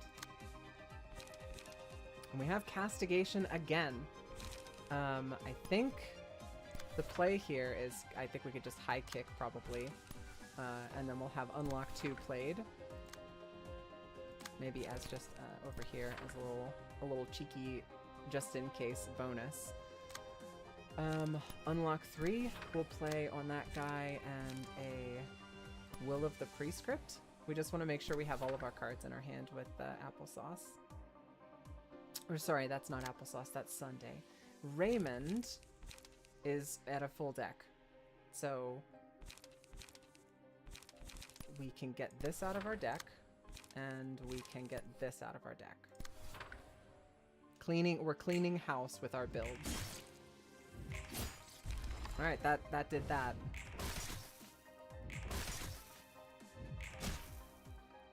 I know we can't kill him. I really wish that attacks that were targeting enemies who died go into other enemies. So now it's literally just Hermit of the Azure Forest who's alive. And I'm pretty sure that if his HP goes below 30, he recovers half of his HP next turn. But since his HP did not dip below 30, we just like edged him down to below 30. Now we get to counter. That's fantastic. All right, castigation guarantees that he doesn't get to do his thing. Decapitation guarantees that he doesn't get to do his thing. And we can absorb the last one with, we'll do ready position, because why not? And I think the last one we can absorb, it's not a clash if I do an AoE, and I don't want to do an AoE right now. We could do a high kick, has an okay chance to beat it out. I think we do high kick. Okay, and then Tipwrath has 3 cards that are just kind of like meh. We're gonna play all of them. We didn't get any of her discard cards, which we wanted those.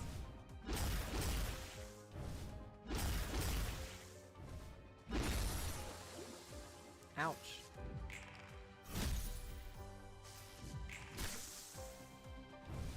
Right, Raymond failed. We knew that that was a likely outcome.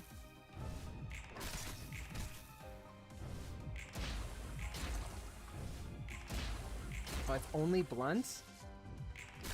That's not good. That's really, really bad, actually. Holy shit. When there's no companion present, the first enemy marked. Defeats the companion, all librarians restore 3 light and recover 10 HP. Gain 1 endurance for each clash, 1 in a scene.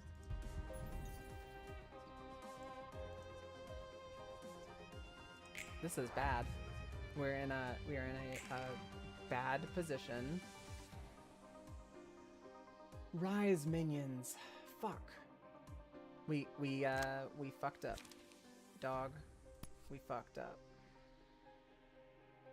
I think all the attacks are going in on him this turn, though.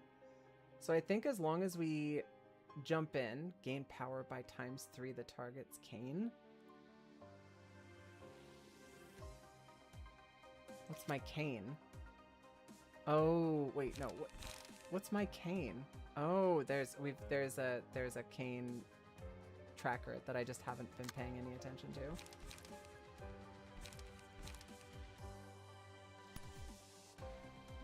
Gain power by 3 times the target's cane. So if there's 1 cane, it gets 3 power.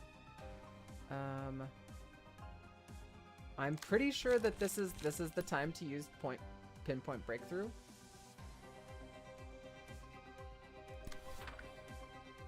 All of the other attacks are coming in to hit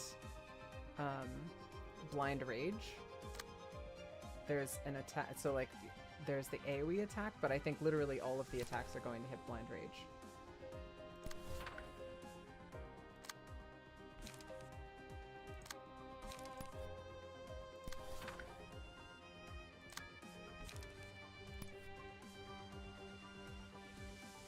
And it's mass summation.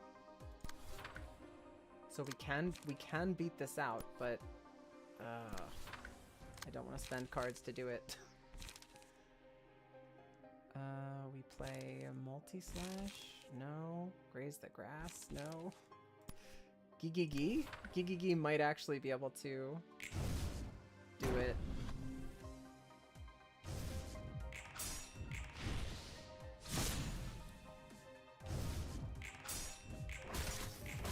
Come on, stagger him. We did it. Perfect. This should kill him. Nailed it. Okay. I got healed a little bit, but God, I'm in pain. Okay. Shit, I remember this fight. There's a... This is gonna be a tough one. Unlock his max aura.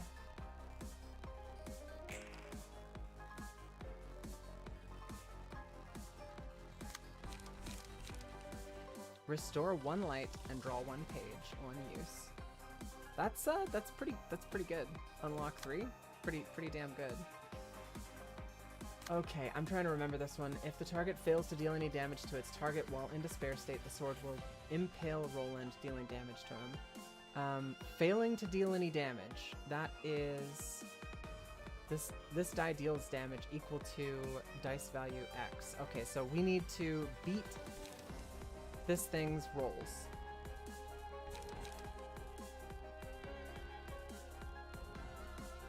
I'm trying to remember how that worked. Because there were ranged attacks as well that were coming out. Sword sharpened with grief. Dice value times 2% of the target's max HP and ignores resistances.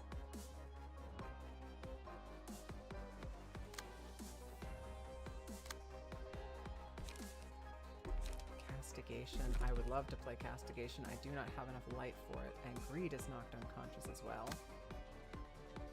Much to consider. Much to consider. Eradication? Is that becomes a clash?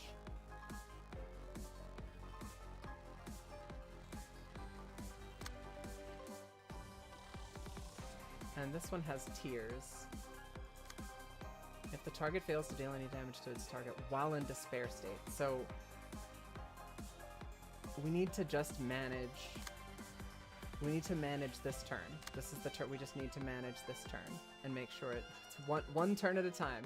Try to protect us. Try to defend ourselves as best as we can and avoid taking damage as best we can.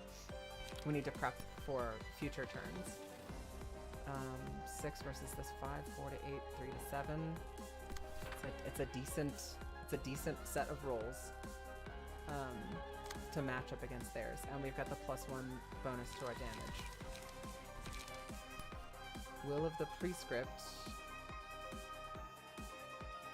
I don't like our odds there. We've got 1 billion dice over here with with Tipwrath, but we've got no fucking cards. So we'll use equivalent exchange. 4 to 7, 4 to 8, 3 to 8.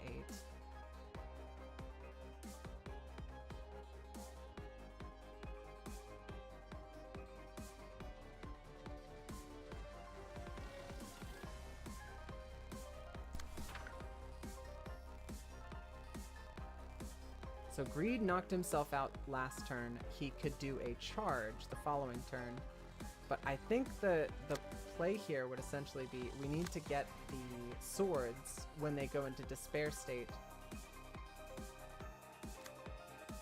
Is it the tears one? Gain speed die, use special pages, and change resistances while under the effect of tears.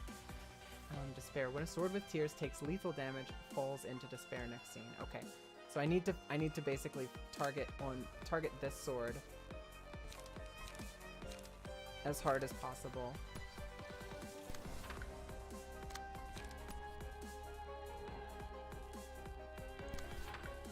And it's going to be emotional turbulence.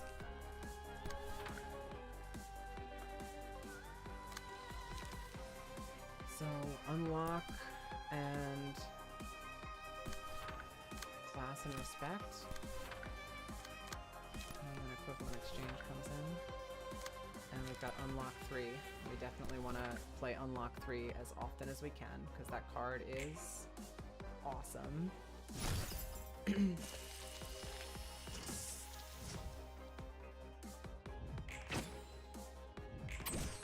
I hate that so much.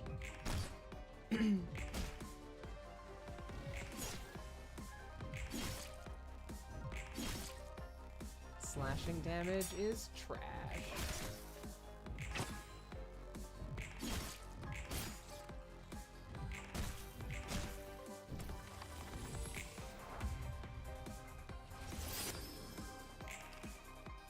Okay, Greed's back. And goddamn, Greed has a ton of cards. Greed has a ton of cards, but like still emotional level 1. You spend so many turns taking a nap that you just end up not really doing a lot of damage.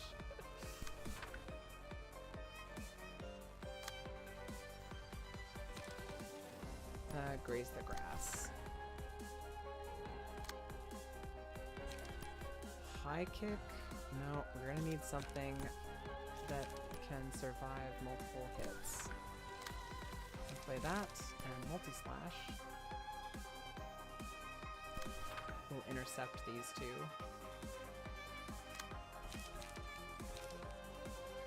Emotional turbulence to intercept that one. Emotional turbulence to intercept that one. And then we've got unlock 3. And graze the grass.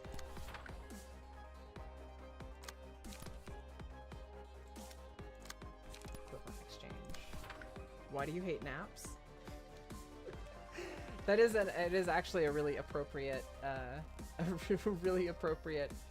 or rather inappropriate character and key page for you to be using, Greed. The character that just sleeps like a baby in the middle of combat. Is very funny. I appreciate the is that irony? I appreciate it, whatever it is.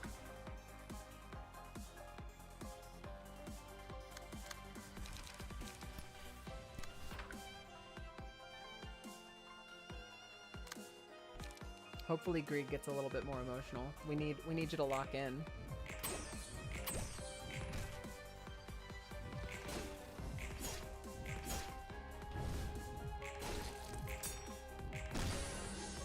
That looks like locking into me.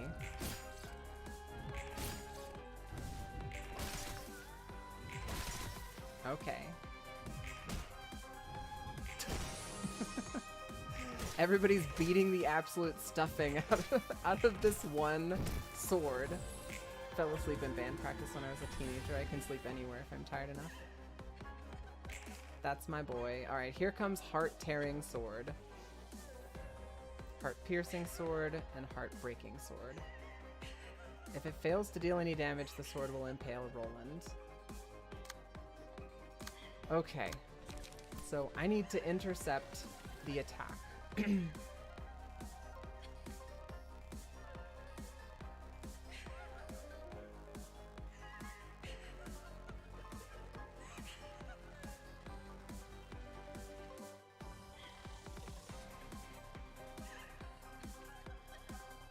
did this big attack against that one. The Castigation, which we can play, which should make it so we can, as long as we don't bottom out our rolls. Castigation should guarantee that this does no damage. Or come as close to guaranteeing as possible.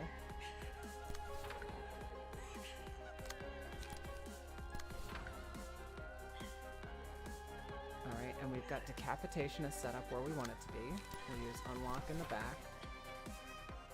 And now we need to figure out what the fuck we're gonna do about this attack over here.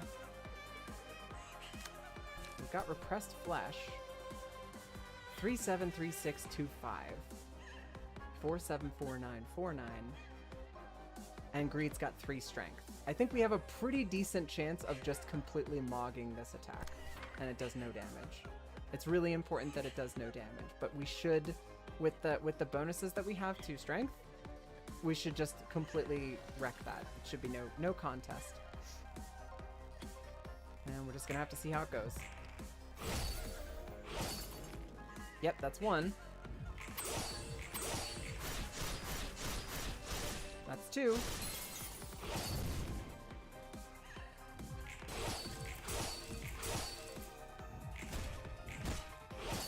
That's 3.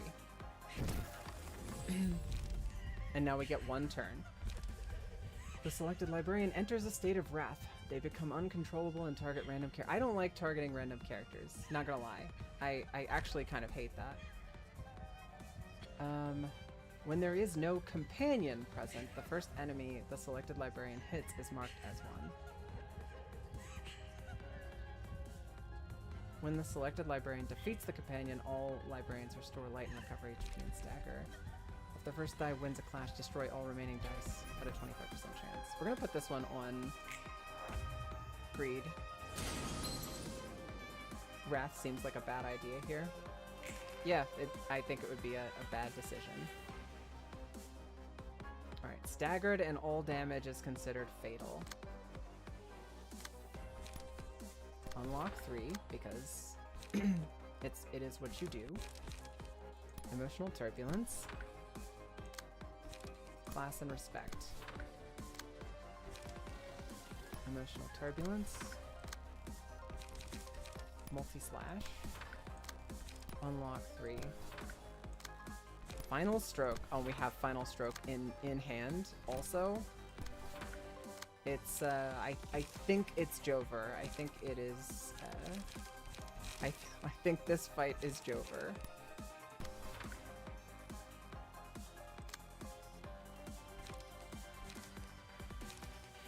I almost want to do ready position on Greed. I almost want to do, should I do, I feel like I should do ready position on Greed. We're not going to. We're gonna actually attack.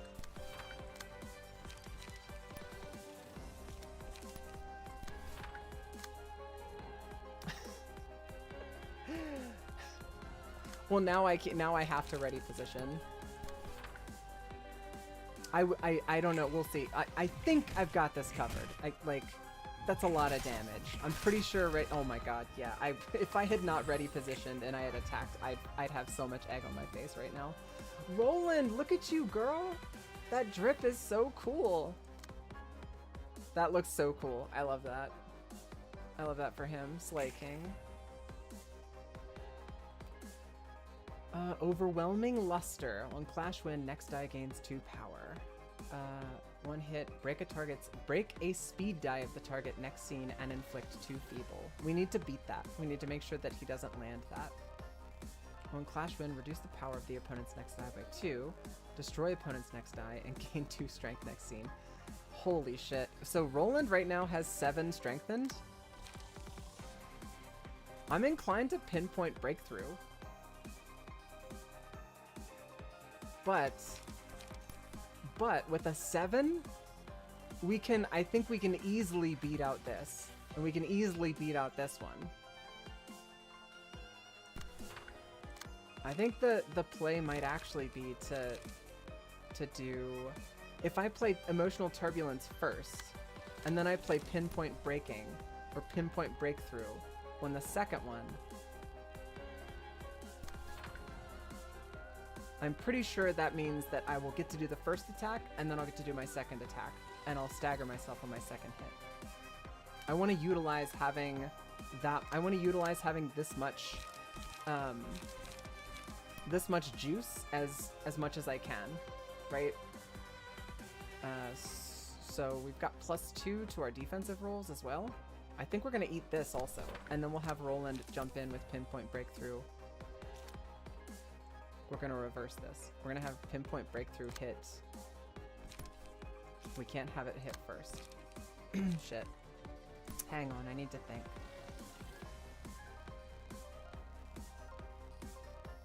It would be ideal if we could hit this with Pinpoint Breakthrough, but we can't. Not and do what I wanted to do. So we hit the last one with Pinpoint Breakthrough and let him hit us with the last hit there. That'll gain 2 strength next scene, but it'll, like, he should be really close to staggered at that point. And then Greed is just going to just completely mog the shit out of him this turn. That's insane, Wolgafer. This build, like, now that I can actually see it, like my mind's eyes opened up and I can actually see what the hell's going on. It's pretty insane. That's pretty nutso. Not gonna lie. One might even say it's the best right now. But genuinely, I think thank you for helping me build that. Thank you for your advice. I genuinely appreciate it.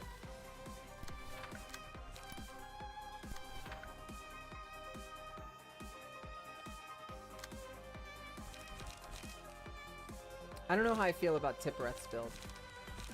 We get one big hit every once in a while, but for the most part, all the other cards are just kind of like whatever.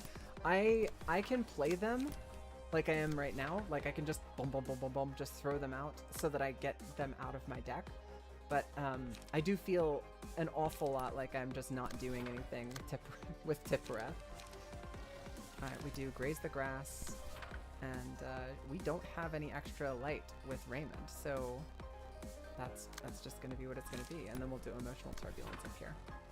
Yeah, it's the boosts that you get to Strengthened. Like, he gets an insane amount of bonuses to Strengthening.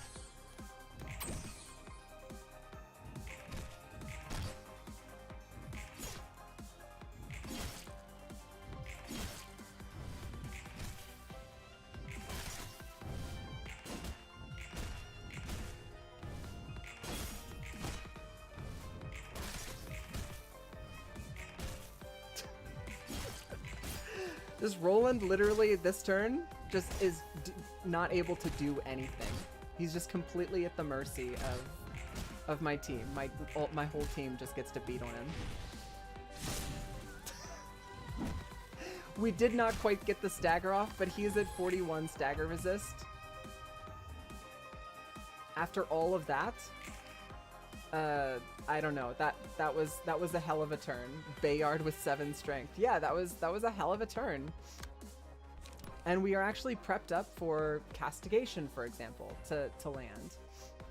We can hit him with Castigation. We can do Decapitation. I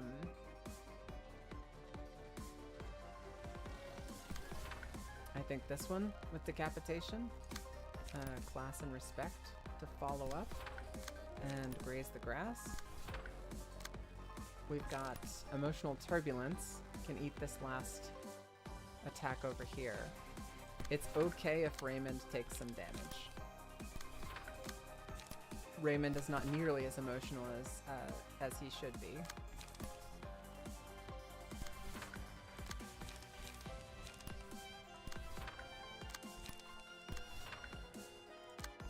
We've got Final Stroke.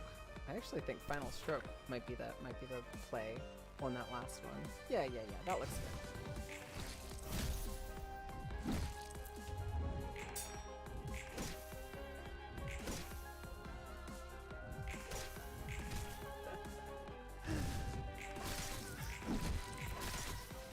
That sucks.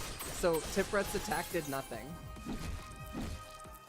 I think we're at a point where we're doing 0 damage. I think this might be a greed specific thing. Not Greed the player, but Greed the character. Yeah, that's kind of what I thought.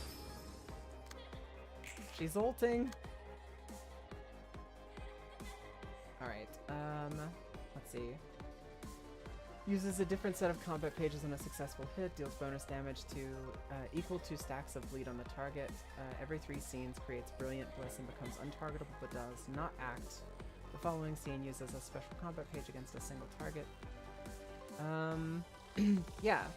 So we've got 4 currently available on... Oh, okay, we've got Fixation, Audacity, and Hunger coming in. I used Greed to destroy Greed. I mean, Greed right now is keyed up and locked in. I don't know. I think with the bonuses that we have to defense and offense currently on Greed, we're in another situation where the cards that Greed plays cannot be fucked with.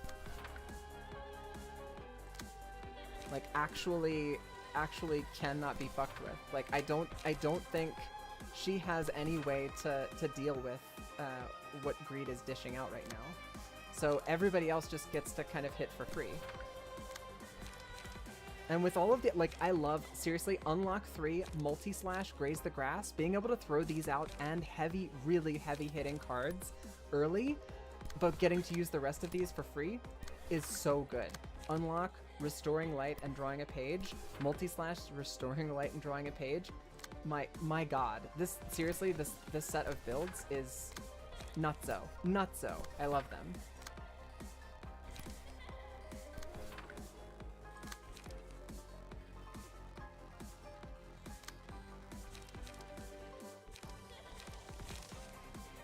Unlock is a cool card design. It's so bad at the start, but Unlock 3 is busted. Unlock 3 is so good. Especially when you're at high emotion levels, like when you're at this stage in the game, being able to just play a card and get unlimited free light and card draw is just insane. All right, and I think we're ready for Greed to lock in his Gigi.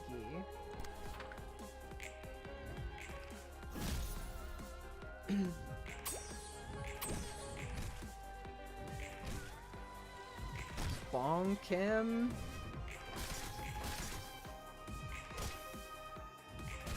Roland's manifesting all of the magical girls. I absolutely love that they did this. I can't express to you enough how much I love that they made Roland the one who gets to manifest all of the magical girls. It's so satisfying.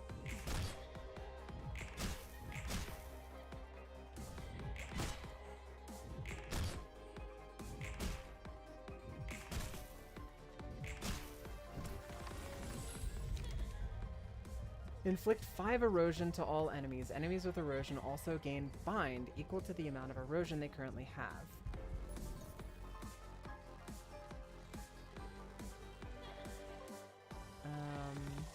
At the end of the scene, take damage equal to the amount of erosion and lose 1 stack when taking a hit. Take bonus damage and stagger damage equal to the amount of erosion. Okay. Why do I have to select a librarian? I was gonna say, doesn't that it just gives erosion to the enemy?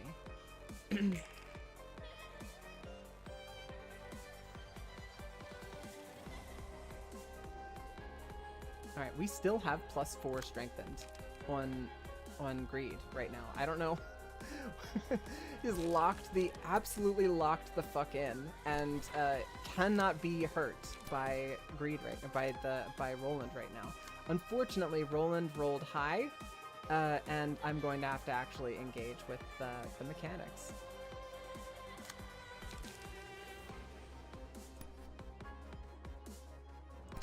He can get another stack. Yeah.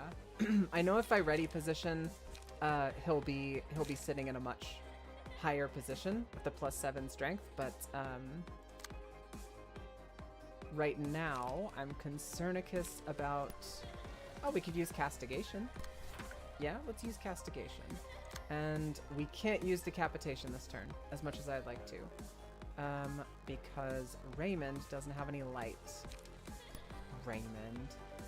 Alright, this, this will be the one, I think... Or not Raymond. God, that's Sunday. Raymond has light. Raymond's fine. Yeah, I think Raymond will be the last one to lock in there.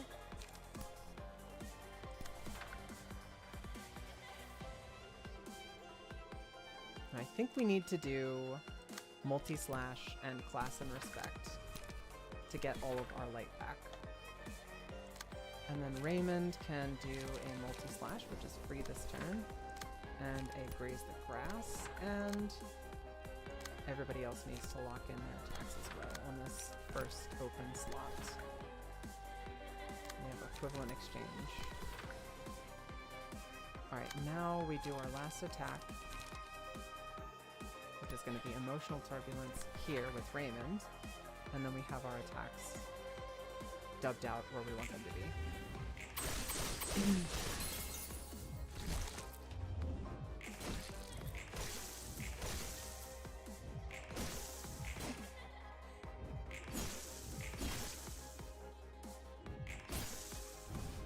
Gunner down. Sorry, gun him down. Kill him.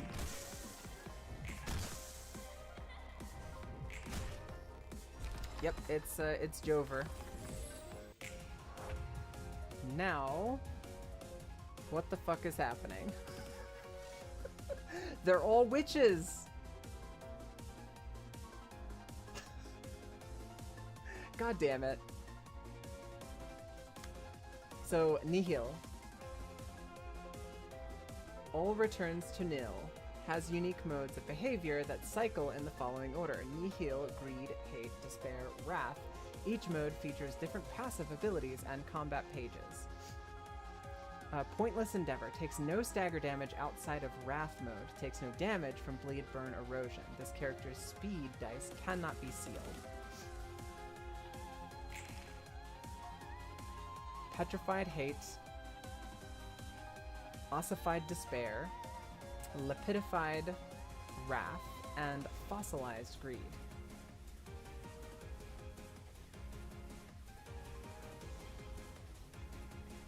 Target librarians are inflicted with 7 Feeble, Disarm, and Fragile until the end of combat. What? What?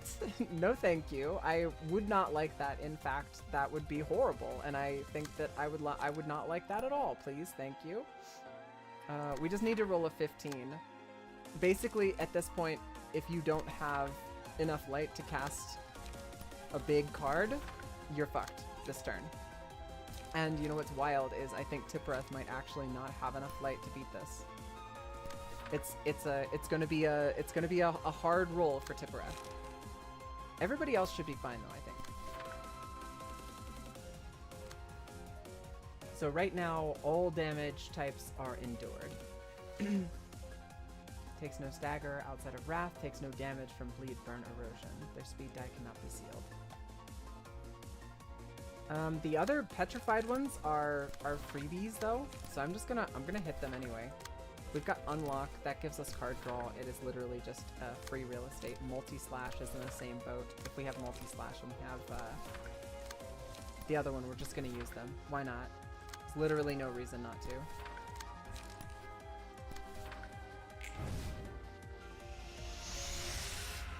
Tippereth did not outroll. I think Tippereth's cooked.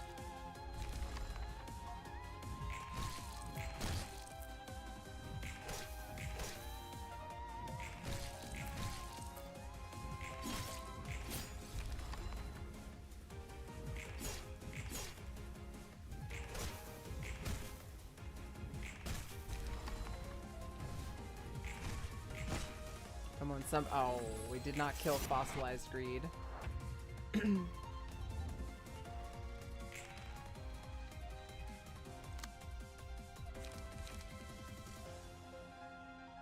Okay, so it's borrowing from Greed right now.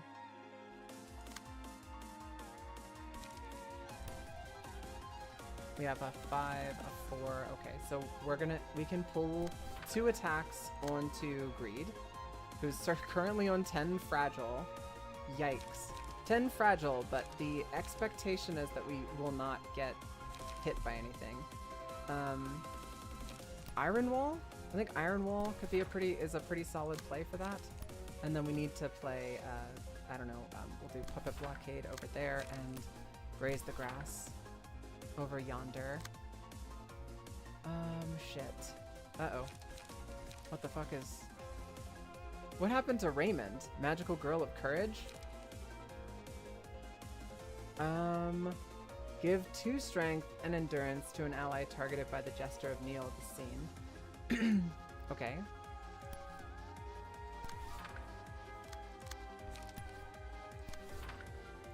I can't lose here. 1 hit, inflict 1 erosion to the target. I'll protect my friend.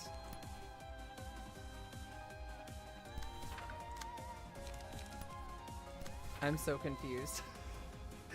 Why did Raymond turn into the Magical Girl of Courage? Oh shit! And that's awesome. And we got the Magical Girl of Love and Despair. That's really cool. We're all becoming magical girls. That's really neat. We love that. Sword Embracing the Heart. This does max damage, like percent damage, so I think we need to make sure that this hits. Do we have anything higher than... Okay, so we're gonna need to counter this. The counter die, Sword Embracing the Heart, and Sword Embracing the Heart. Sword Tending the Heart. Dice value...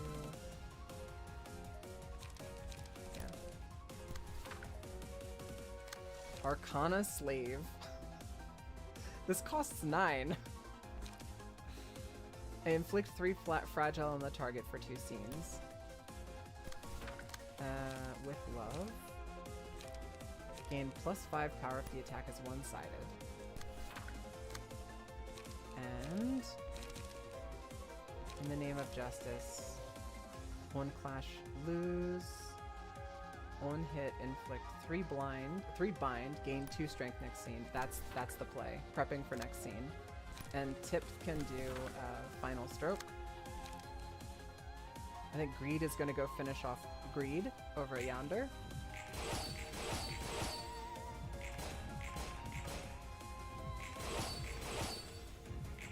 This bitch has so many basic defense cards. That's insane. She just blocked all my shit.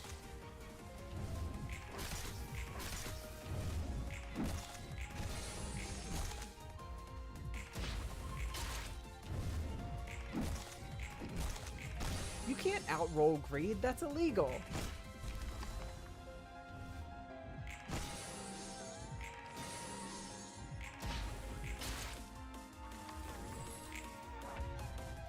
And none of the erosion applied? I'm confused. Why did she not get eroded? I don't know why Neil didn't get eroded, and I don't know why Neil like, hang on a second. Are we not in wrath mode? Okay, I need to check this shit. I need to go reread. Greed became the king of greed. That is incredibly fitting. I love that. And I gotta say, Greed, that looks really good on you. All returns to nil. So it's currently in greed mode. Combat pages used against this character lose 5 power unless the Magical Girl of Happiness is the user. Each time this character loses a clash, a random ally gains the combat page Fragment of Bliss. Use a mass attack page, the Road of Gold, on second scene. If all allies negate the attack of the Road of Gold, lose 50 HP and shifts to hate mode next scene. This is too much. I'm just saying, this shit is too much. Combat pages used against this character lose 5 power points, unless the Magical Girl of Happiness is the user. Okay, so that's Greed. Is the one? Greed is the only one that can hit. Is that what you're saying? Is that what you're telling me? If all allies negate this page attack, user loses 50 HP and proceeds to hate mode next scene. Okay, so we need to lock in. Is this mass summation? No, this is mass individual. How do we 10 to 12? How? I don't have anything that's that high. Are you joking me? I don't have anything that high.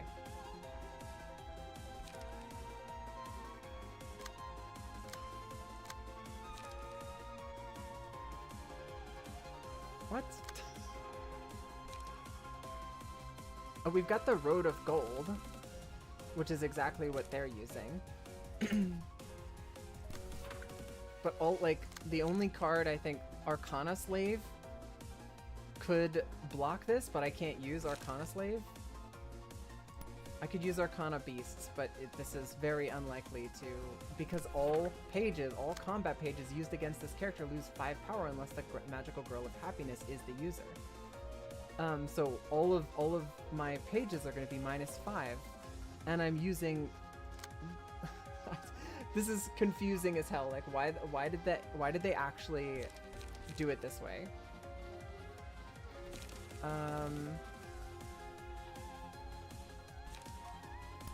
Sword, I guess Sword Tending the Heart is as good as it's gonna get.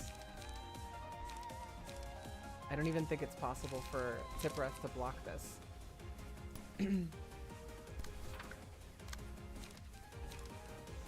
If I can be of help.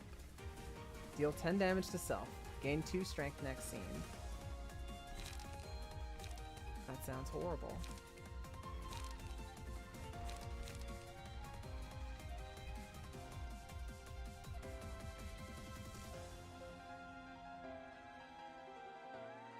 I'm so confused why it's this way. If any librarian is hit, if any ally is hit, deal 10 damage to all librarians and restore 20 HP. This is not possible. Please, somebody tell me if I'm an idiot, if I'm reading this wrong. It's not possible to beat this. Mass individual means that it rolls against the first die. If I, for example, use With Love, it'll roll my 4-8 versus her 10-12, and then roll my 6-8 versus her 10-12. It's not the total amount of dice that are on the page. So if that's the case, this is impossible to do. Do we have strength boosting cards? I mean, we get +5 power if the attack is one-sided, but this, like, all you need, the point I'm trying to make here, Wagafer, is all you need is one of these characters to not be able to beat this. Like, and like I literally can't beat this. I literally can't beat this mass attack. Why does it say if all allies negate this page attack, the user loses 50 HP and moves on to the hate mode? Why does that exist? Hope gives 2 strength and endurance to an ally targeted by the gesture of Neil this scene. So, if I use Hope for everybody this scene, which we have Hope for multiple characters, have Hope. Combat Start applies immediately. So, 2 strength and endurance to an ally targeted by the gesture of Neil this scene. So, does that mean every ally? Every single ally? Okay, that's massive. I had no idea. That's okay. That's massive. That absolutely changes how this works. Okay, I get it. Thank you, because I was starting to panic, freak out. Like, why would they put this obstacle in my way? If there's no way around it.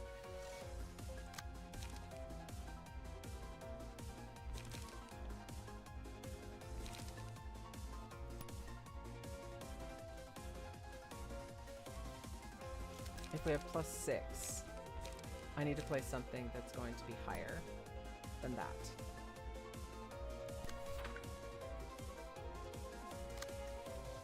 To counter this. This is 6 to 10, so my base is 12. And for her, we need to play the 5 to 10. So our base is 11. I get what they were going for, but I'm not a huge fan of the receptions that throw new decks at you in the final phase of a really long fight. Yeah, it is frustrating, to say the least. Like, I get what they're going for, but yeah, this is super frustrating. Also, we have 6 strength, which means I have a base 9 at best. I have a base 9. My best one here is base 9. So, Tippereth can still fail this. Alright, Sparkling Strike. Destroy all dice on target's page, inflicting 2 disarm. And for happiness or ecstasy of triumph. Reduce the power of the opponent's next die by 2. Destroy opponent's next die. Yeah, we like that. I think we're good with that. We can do something else. We'll throw something else in there. Lower max value of last die by 3. That's clashes. We're just gonna hit her in the empty spot. Really hard.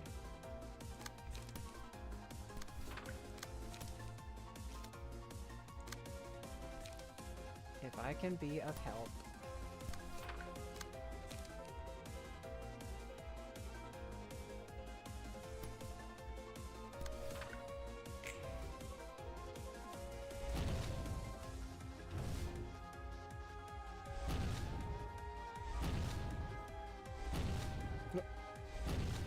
That did not work that way.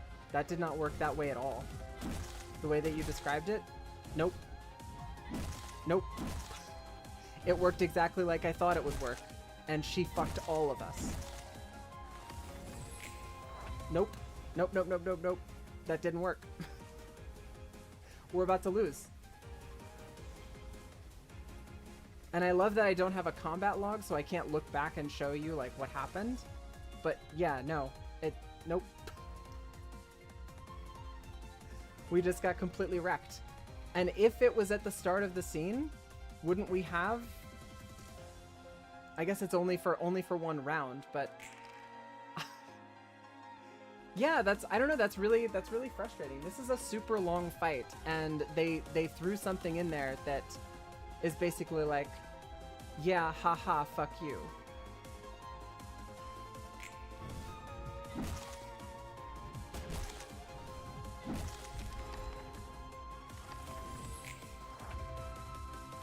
I don't even know if this is doable at this point.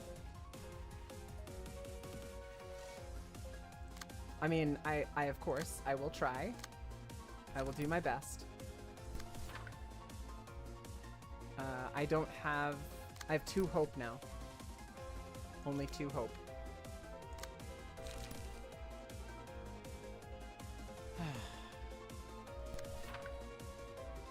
Which will give me +4 strength.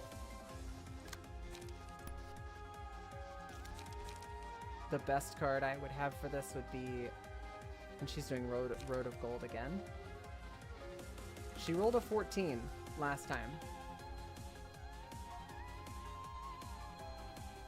Yeah, she rolled a 14 last time. I don't know how. But I still, even if with her rolling a 14, everybody else should have been able to survive it. I don't understand why I took damage. With a +4 insurance coverage is probably the best card that I have for this. 6 to 10 obviously is the only card to play against that. And then we didn't get to play any of our cards here for that, but we'll use this one. And that, what is that going to be? It's going to be a 7 to 13. It's just barely, maybe, possibly be able to beat that out. Man, this is ass.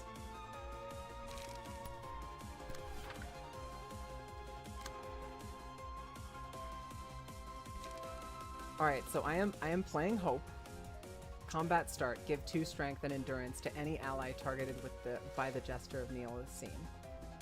That's everybody, right? This 5 to 10, that's as good as it gets for me. It's a 9 to 14.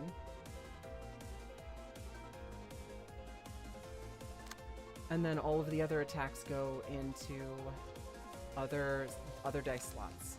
So we're gonna try to make this one-sided. Try to make this one-sided.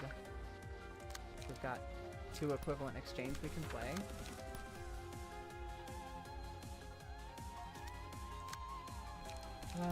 If I can be of any help, and I'll protect my friends.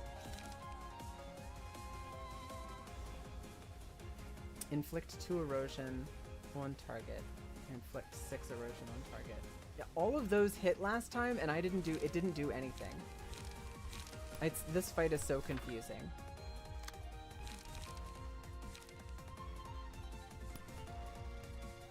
All right, I'm gonna turn quick mode off, and we're gonna see how this actually plays out. We only got 2. We only got 2. I see the +2 strength, and why quick mode is off. Why is it not showing my dice rolls? I didn't get to do my mass attack. Jesus fucking Christ. This fight is so aggravating. I don't even know what to say about it. Like, this is incredibly frustrating. Also, it just insta-staggered everybody.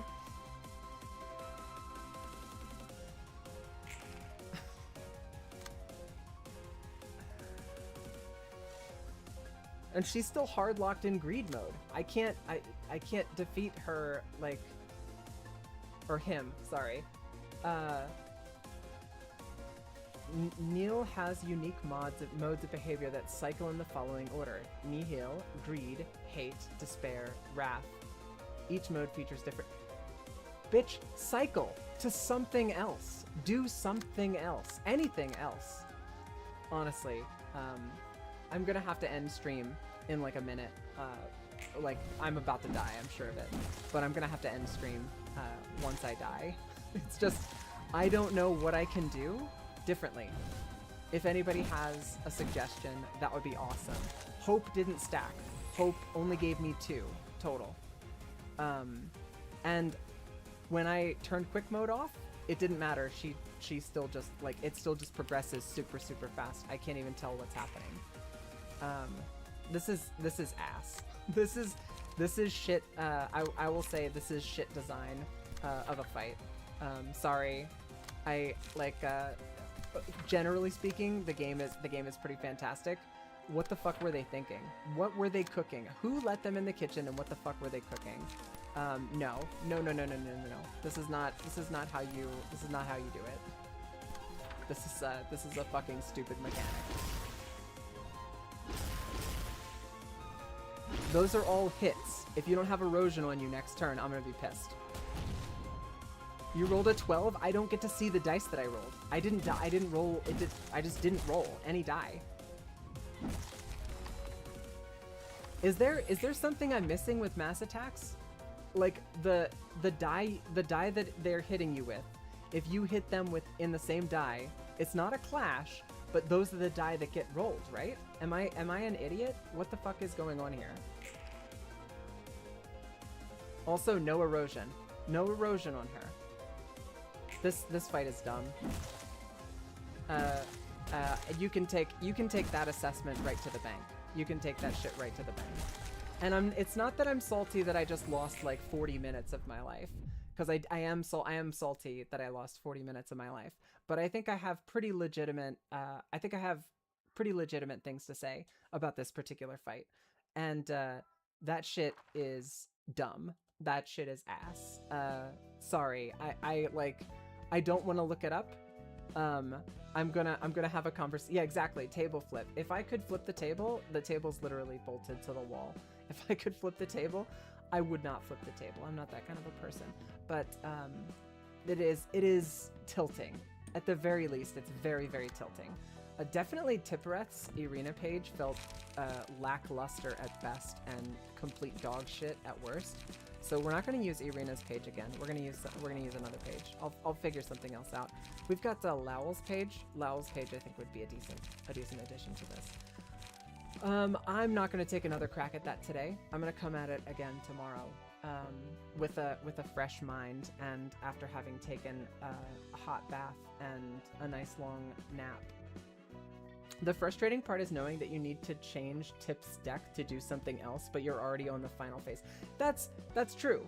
But again, Wolgafer, I'm curious because you're the one who brought up the hope thing, and yes, in that last phase, we knew I wasn't going to have enough hope, but playing all 3 hopes did not give 6.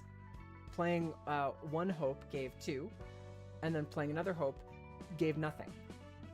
It only applied 1 time, and I don't know if that's a bug or something else. But like, if they're in greed mode, Like let's just take the decks that we have and let's look at them real hard, right? She's in he's in greed mode. Sorry, I keep misgendering Roland. Like I keep thinking of them as magical girls, and Neil is one of the magical girls, so I get confused. Pardon across the board. But take their decks at base. The Despair, the Knight of Despair, has the highest card that they have is a 5 to 10. That's +2 is a 7 to 12 against a 10 to 12. That's a very low chance of actually being able to succeed, and that's on the better end. The other one, the Queen of Hatred, has a bunch of 3 to 8s. +2 is 5 to 10. That doesn't even, like, if I rolled high, that meets her rolling 1. Like my rolling a 20 is the same as her rolling a natural 1. That's not tenable. That's not tenable for the fight. Then you take Greed versus Greed obviously has the ability to match. That's fine. We get that. That's cool. Whatever. I can build a card, or I can have a deck, or I can have a character that has a really high roll, and I can usually match that. No problem. But what the fuck are they cooking with this fight? Like if Hope only gives you a +2, which from my experience, it only gave me a +2. I played Hope, I played 2 Hope cards in that second encounter, and I played 3 Hopes in the first encounter, and if I had +6, all of those should have beaten her. None of them beat her. None. So, what the fuck? How do you beat that? If Neil goes directly into greed mode, and I get hard locked, it's probably some I need to talk to Necro, because it's probably some dumb shit that is just like the first time I did the Queen of Hatred fight, where it's like, oh yeah, all you have to do, it's a mass attack, and it's all of these attacks, but all you have to do is just use this one specific card, and you always win. And it's like, oh, okay, but like, why does it work that way? But this fight is frustrating in another light, because like you mentioned, Wolgafer, I have to get all the way like 40 minutes into a fight before I see her pull some bullshit that makes it so, oh well, the run's bricked, and it was bricked from the start, but I didn't know it, and there's no way for me to know it without being on the Reddit. Anyway, rant over. The answer might be you need to get something like Nikolai on tip. I don't know what you mean, Nikolai. Is that a card? Is that a key page? I can't search for key pages, so I wanna kick whoever decided not to put a search feature right here, like a search. Why is there not a search bar here? I want to punch you in the balls. She's on the R-Core Perception you did. I think Nikolai is the only one I didn't get. Yeah, Neo, Maxim, Rudolph. I think Nikolai's the only one I didn't get. She gives you free strength and endurance. Yeah, it is absolutely a Rip Bozo moment. The whole thing genuinely is pretty irritating. This fight, color me tilted. This fight was tilting as fuck. I was doing fine. I felt super confident, and I was literally like face rolling towards the end once Greed was online. But that last fight, pure brick wall, and like ridiculous brick wall. The fact that everybody else, if I had had my decks that I came into this fight with, I'd have been fine. It overwrote my decks with worse decks. I don't know. That was frustrating, but it's part of the mechanics of the fight. I think it's cool in concept, but man, the round 2 stream is gonna go hard. I don't know, man. I don't know how hard it's gonna go, but I'm gonna do my best. Like I said, I need to have a conversation with Necro. I need to figure out what the hell actually happened there, because he knows all the ins and outs and the horror magic. I don't want to look it up because I don't want to get spoiled by anything. Anyway, rant over. Thank you guys so much for hanging out. Thanks for listening to me get irritated and frustrated with the Neil fight. I can't wait until that fight is behind me. That is such a pain in the ass. Anyway, I will see you guys tomorrow. I'll be here at the same time, and it'll be fun. It'll be cool even.